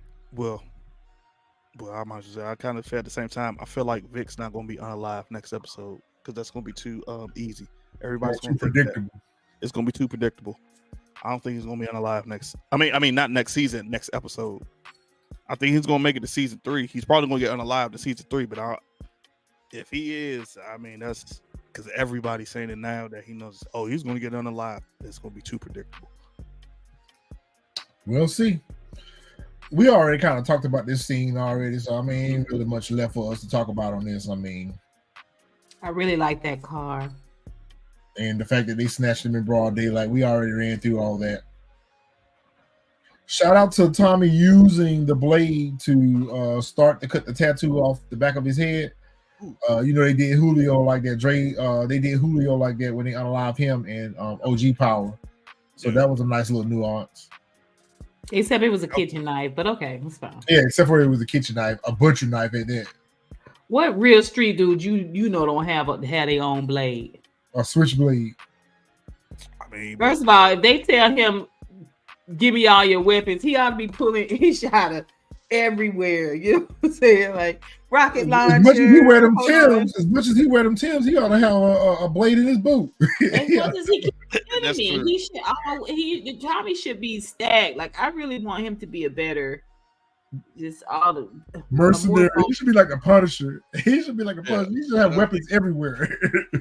Yeah, I really like the way they did the makeup on this Uncle Fester character. It was very believable. Yeah. But I think this was a pretty good scene. And it kind of gave me what's the old boy that was in the first season of Power? Him and his sister was real Lobos. It was kind of referencing that for me. The Jimenez cartel? Yeah, a little torture. I like, come on, give me a little torture. Yeah. I like when we get the gruesome scenes like this with Tommy because it just shows makes them how seem psychotic. like drug dealers to me. It shows us just how psychotic the character is, and he has no qualms whatsoever about torture or whatever. Yeah. And him when he unalived Holly, I felt that same way. Like that was the level of brutality that really made me feel like he was a formidable foe. Like Tommy, or just unhinged, or just that much unhinged. Yeah. Yeah, but when he unalived Holly, he was high. Oh, that's true. He was high off coke when he did that. So that's true. That's very true. I mean, that's the difference. Because you gotta think about it. We ain't seen. He was out of control too, real bad. Because I remember Ghost kept telling him he need to pull himself together. Yeah. Say, now that I think about it, we haven't seen Tommy at all in season 1 or this season snort anything. Well, he was on that. He was on that drug the first season, not on it, but he did try it. But it wasn't the one that Claudia had. Remember she gave him the kiss. It wasn't by choice though. No. But still, he's got his life cleaned up too though. Because he was real bad with it. That's why we feel like he should have been suspicious of Janard at the very least, because one adding to another, I know the signs when I see it. Very valid point. That's true. Yeah. But I think though, like they said, they showed him, which I wish, like how Retro would say, that they whatchamacallit more on it. Because remember in that barbershop scene, he looked at Janard funny when Janard started scratching his whatchamacallit. I wish they would have expanded more on that. Like, yo, wait a minute, hold up. But of course, like Miss Honey said, they had it written in there and they took the scene out. Yeah. This was right here, this whole scenario. This is when I thought what's his face? Miguel was going to find out that it was Nunez that gave him up. Is when they tried to go and unalive Mirković, and Mirković got away. That's what I thought. But then Tommy kind of set that up though, because that didn't play out the way it was supposed to, because Tommy intervened. Yeah, but who was the only person that wasn't there on that hit? Why wouldn't his right-hand man be there with him on the hit? So I thought that after they didn't hit Mirković, I thought that immediately Miguel would have been like, yo, he wasn't here. Tommy technically had him in torture town. I mean, yeah, but it's if I'm a boss, I'm gonna think like, yo, I brought you into my clique. You've been like I guess not right hand man, but like third in command, immediately I'm gonna think like, yo, why you not here with me to pull off? So this why did shit? he think it was Mirković? Do we know? Is it because Tommy said something at Umbuela's funeral? Like, where did he get the idea that it was Mirković Because and not remember Tommy? Tommy's when- crossing him. Because I'm remember unclear when, with that too, Miss Honey. I have that same I question. tell y'all that. I That's must have easy. missed it. Because remember, Jay told him they cut off the supply to the Serbs. Yep. So he figured that was nothing more than get back for cutting off the cutting off the supply to the Serbs. And remember, they was already in beef anyway before that. But they why can't- not that's why suspect Tommy got shot. Tommy? Say that Why again? not suspect Tommy? I would Because have Tommy's thought making that a move against him. their prime suspect would have been Tommy. Because I guess because he wasn't at war with Tommy. Remember, Right. He wasn't. Tommy got shot defending Miguel. Yep. They was already in beef with the Serbs, and then remember when Miguel goes to look for his Tommy his got work, grazed. his work and stuff, he automatically suspect that it was because Tommy and Diamond was the one who left one of Mirković's men at the scene that got unalive, that hit his truck with the work. So he was already in beef. So that's why he never thought about Tommy. He just thought it was all the Serbs. He thought it was Mirković. And Well, we once see Mirković Miguel's gave him that attempt green was light, unsuccessful, and Mirković was able to slip out through a side door and creep out, and Tommy's plan once again executed flawlessly.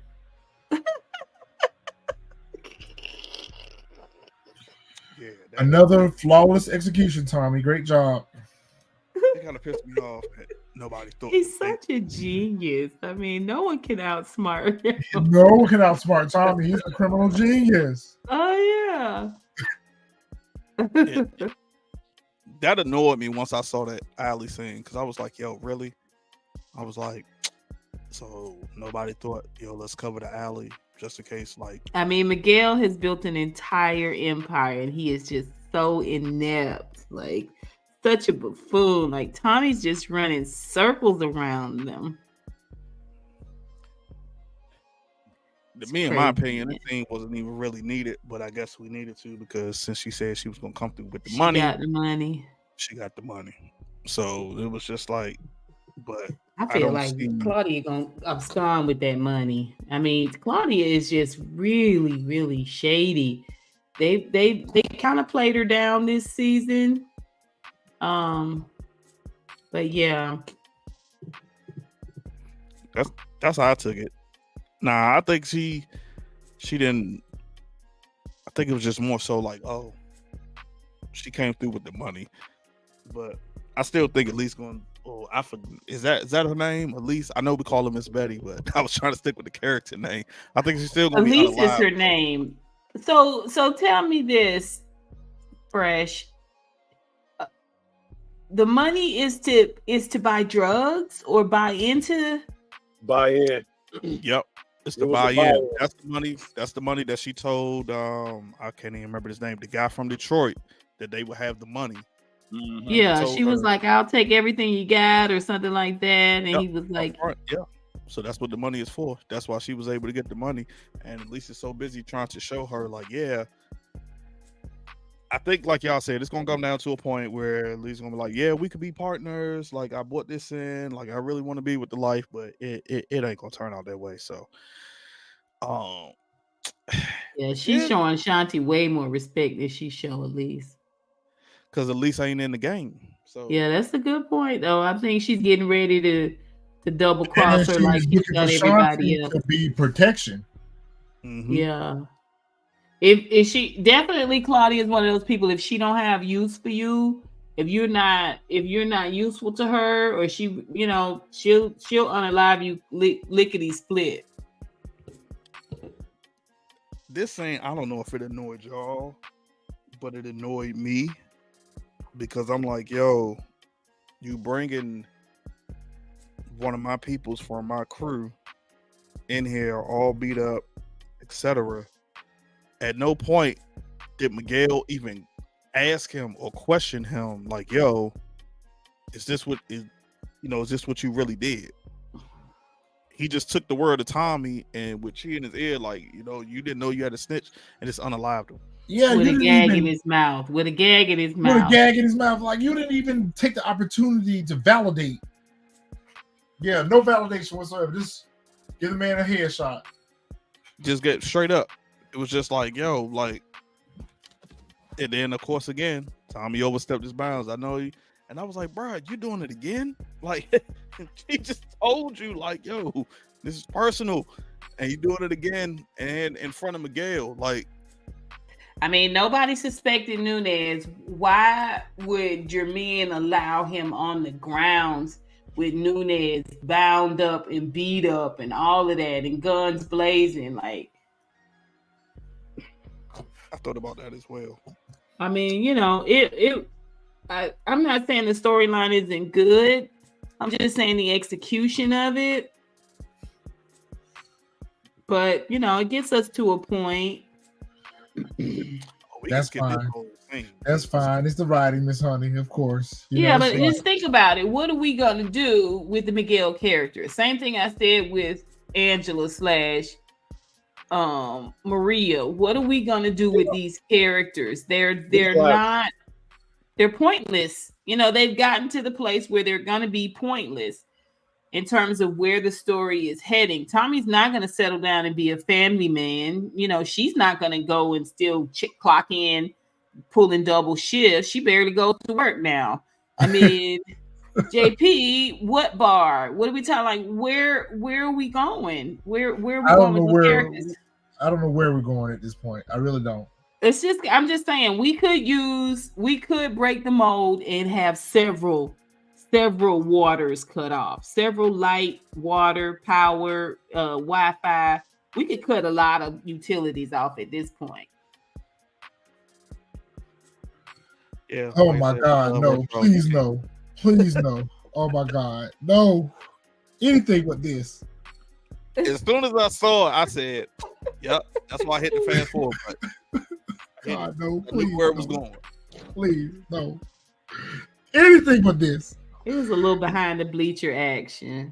And what get me was, oh my the God, door was wide open.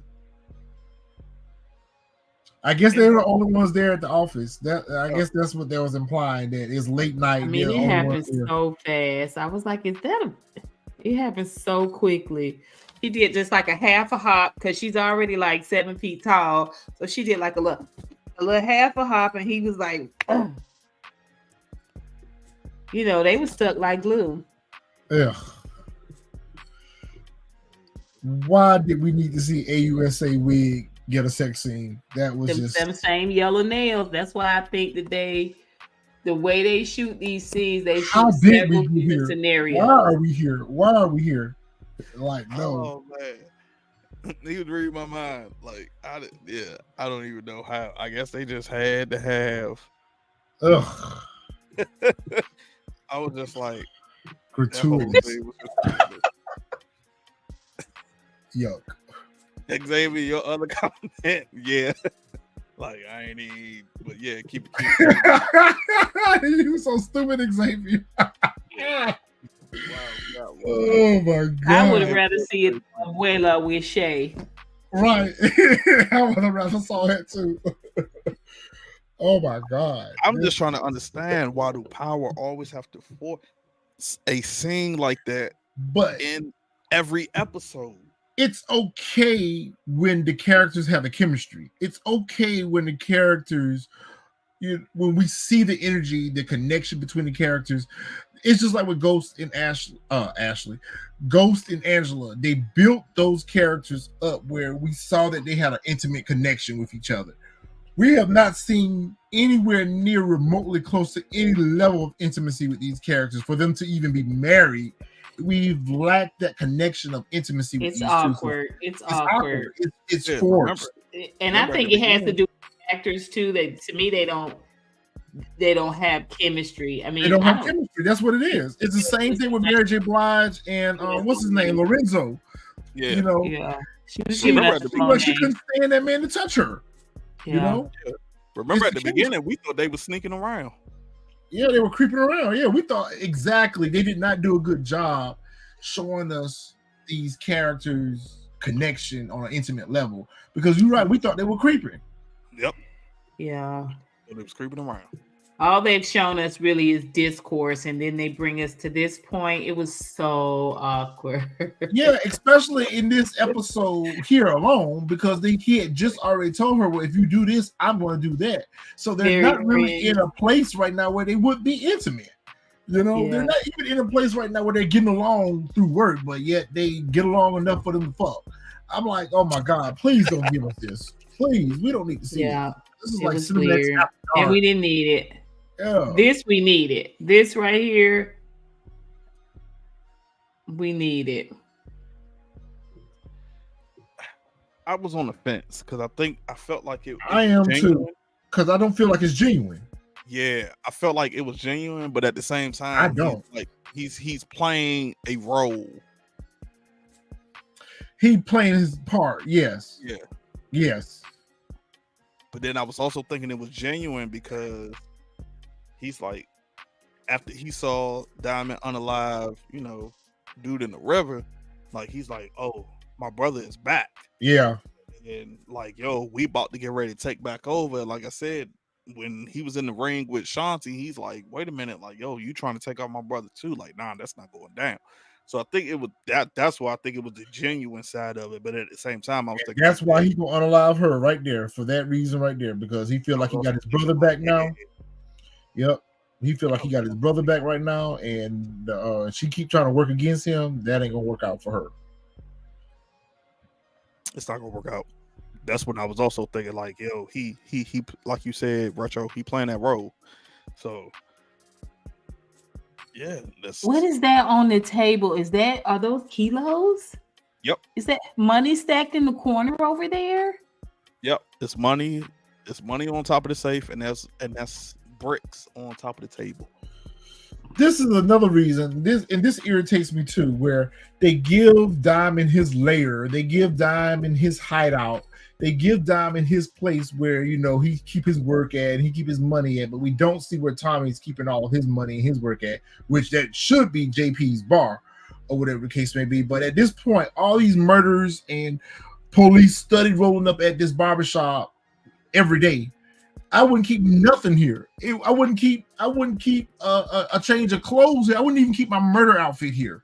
Like at this point, I wouldn't keep nothing at this barbershop. Like all the work, all the money would be somewhere else, not at this barbershop. Yeah, I mean, that's why I thought this was the barbershop, because when the lady who came to look for the parole officer, she had to search everywhere. Like the safe is open, but there's nothing in it. So then why would you bring these drugs back here? I thought they were at their home or remember Diamond had like a nice condo or something? And so does Janard. I think maybe he brought it back because because he's off probation now, so he know they're not like. I don't think they're in the barbershop here. Maybe they're at their warehouse. Maybe they're at their warehouse they meet at. Nah, that was definitely the barbershop. I felt like it was the barbershop too. That was the barbershop for sure. Because that's the same safe. That's the same. That's the same safe. Yeah. That was the barbershop for sure. Same couch, all of that. That was the same one Juggernaut was talking about, the CO from jail. That's the same couch. Man, I wouldn't keep none of my work there. Yeah, I after that, I wouldn't keep none of my work there at all. Like, so I didn't understand that portion of it at all. But this lovely little vacation to Barcelona. Send her on. Just put her on the plane right now and send her. Told y'all on a prediction. That's what she's trying to do. Because they're not gonna make it there together. They're not gonna make it there together. So send her now, because y'all not gonna make it there together. No. And to be quite honest with you, for real, I think Miguel will unalive his sister to keep her from being with Tom. I think he's that crazy and that just controlling, where he would unalive his sister before he would let her be with Tom. I agree with that. Or he would unalive her thinking that she was unloyal to the family. Which she is. She is. Yeah, that's true. That's true. That's true. I mean, yeah, at the end of the day, it is true. Like, she is unloyal because she pretty much told Tommy what Miguel plans were. So, yeah, I would agree with that. So Jenny Sue sent him that text saying he got the phone records. I already knew what time it was when he got that text saying she got them phone records. I already knew that Vic was getting ready to be done for. I mean, what world does Vic live through this? And what is the setup where Vic can live through this, knowing who Tommy is?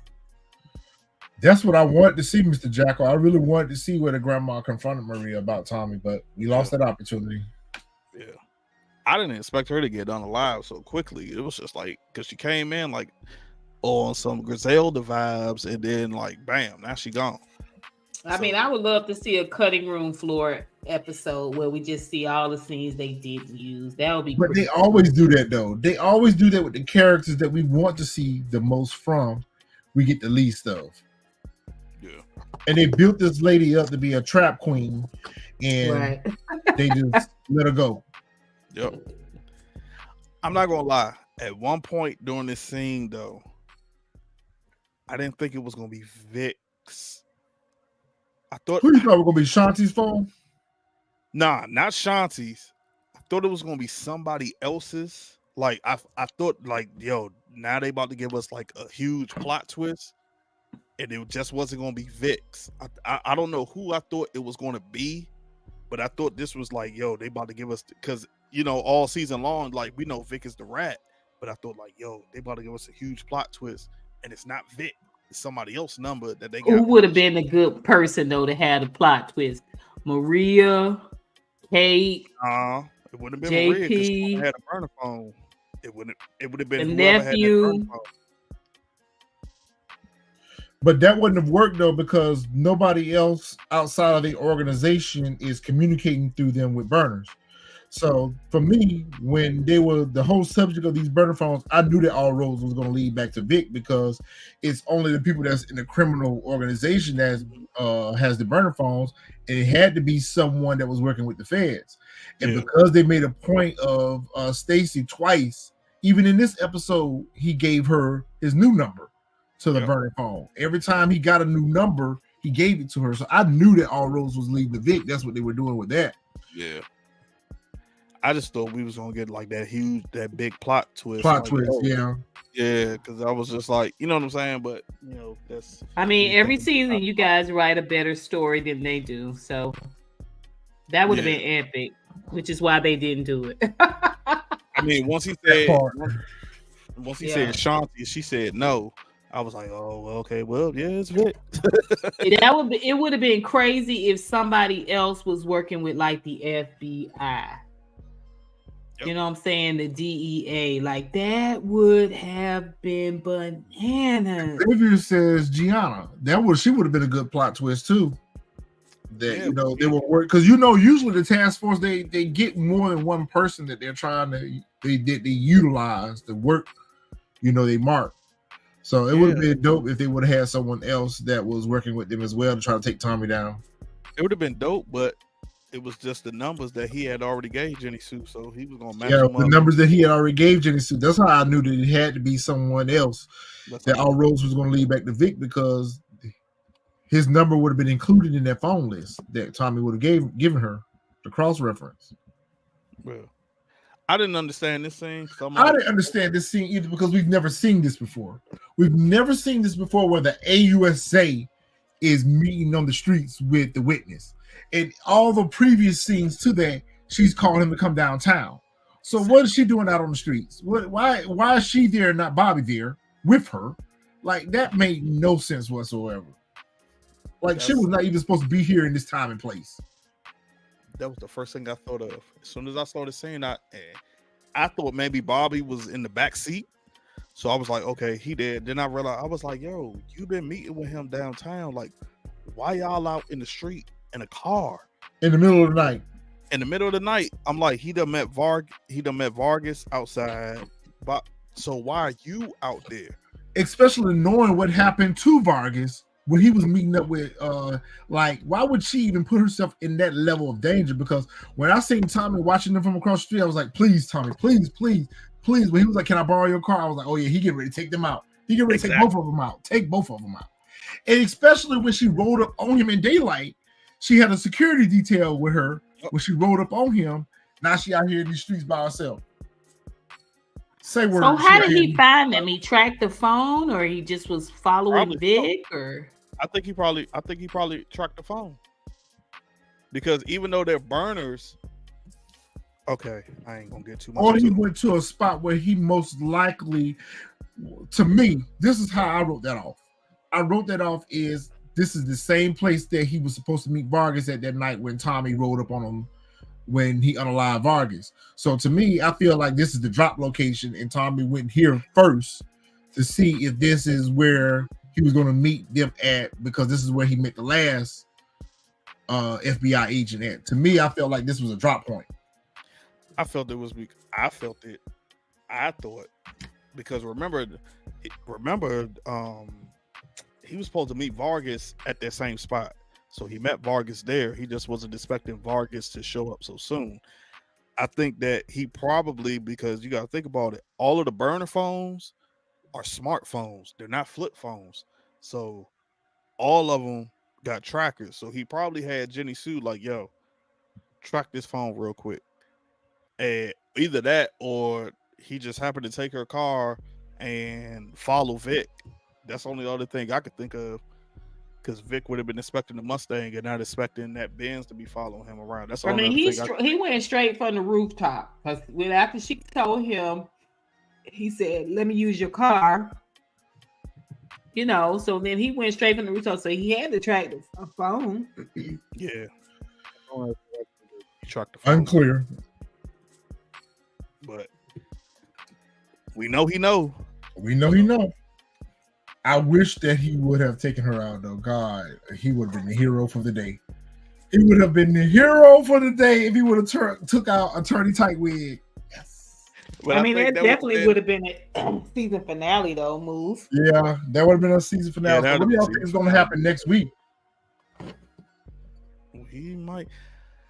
I mean, next from what little bit I saw for next week, I got a feeling he's going to play Claudia and Vic against each other somehow, some way, and that's gonna be him wiping his hands clean, as well as I'm trying to think of the scene, because from what it looked like JP was in the hospital when he closed that door on Tommy. Yeah. So I'm wondering if D-Mac about to get shot again, or maybe it's Kate in the hospital. I don't know.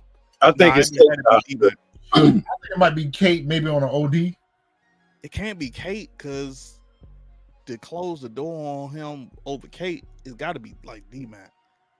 Why can't it be Tommy? Because he was talking to Tommy? He was talking to Tommy. Oh.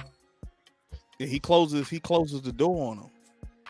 But they're in that hospital, though. Man, please don't tell me D-Mac gonna get shot for the third time. That's just second. It's the same thing that happened in last season finale. Do not do that, because it's stupid. It's the same storyline, same plot device. Somebody I hope he gets shot in the dreads so they can cut him. Shit, them dreads are bulletproof. What are you talking about? They reflect.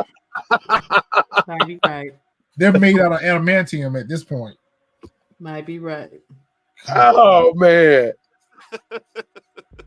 bro.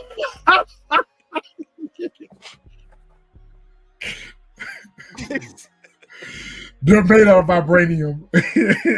They're from Wakanda. They're made out of vibranium, bro. Them dreads reflect all kind of danger.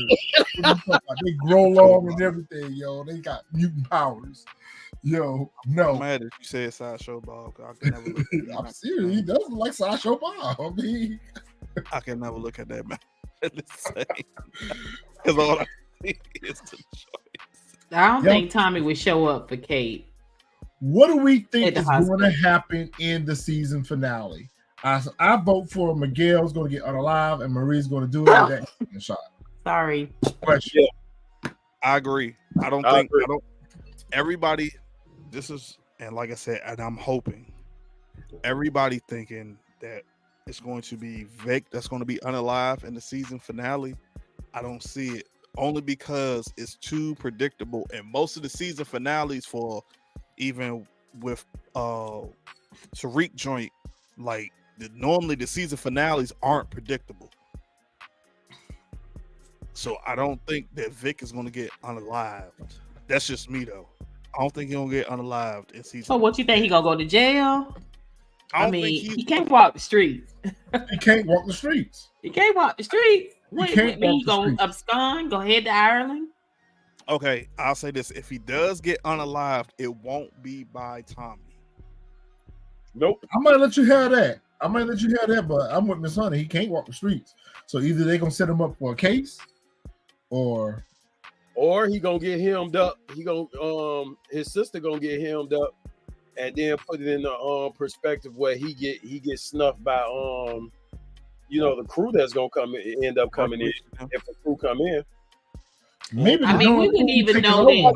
Nothing about might take his own life. Nothing about Walter yet.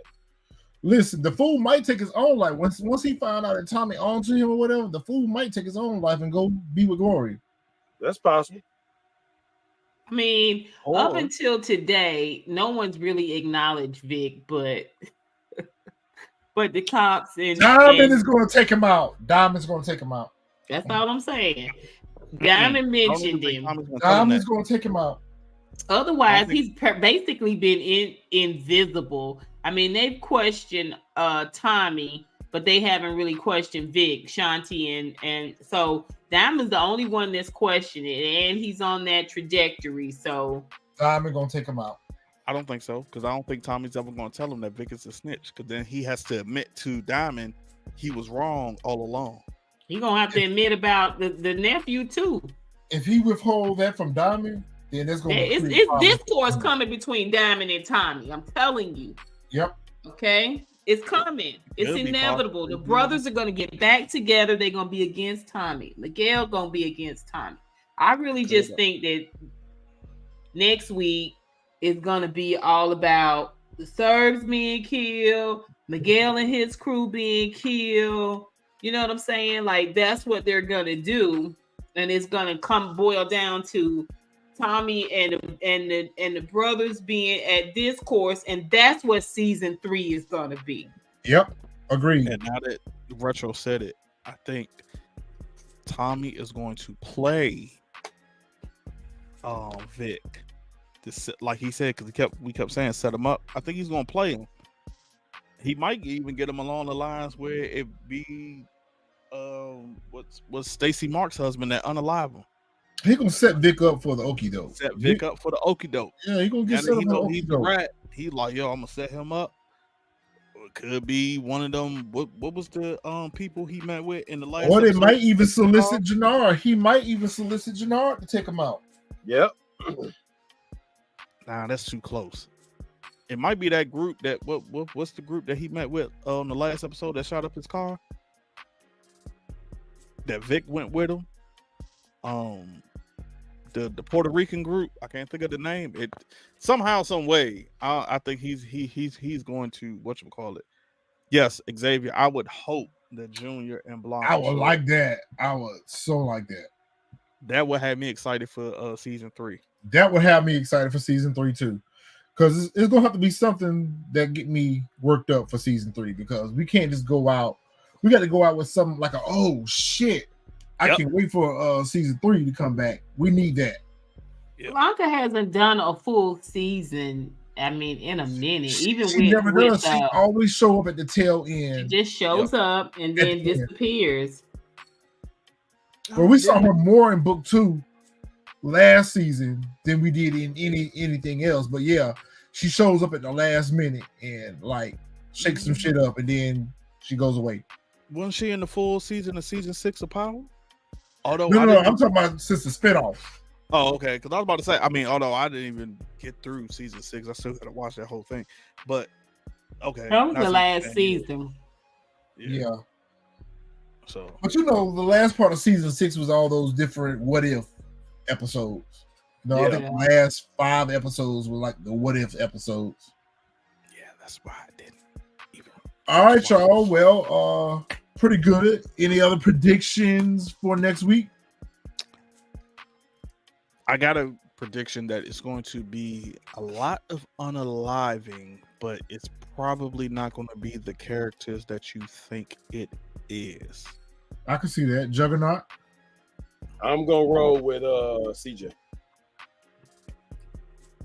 Man, honey. I done said what I had to say now. I'm telling y'all. Every year, every season, y'all be wishing and hoping and praying that it's gonna be logical, that it's gonna make sense, and it's just not. You guys, every season write a better episode each episode. You guys individually, you all write better episodes. It's gonna be just what it is because that's what they do. They're not putting a lot of logic and weaving and texture into these characters. That's why I keep saying, what are we gonna do with No Lip? What are we gonna do?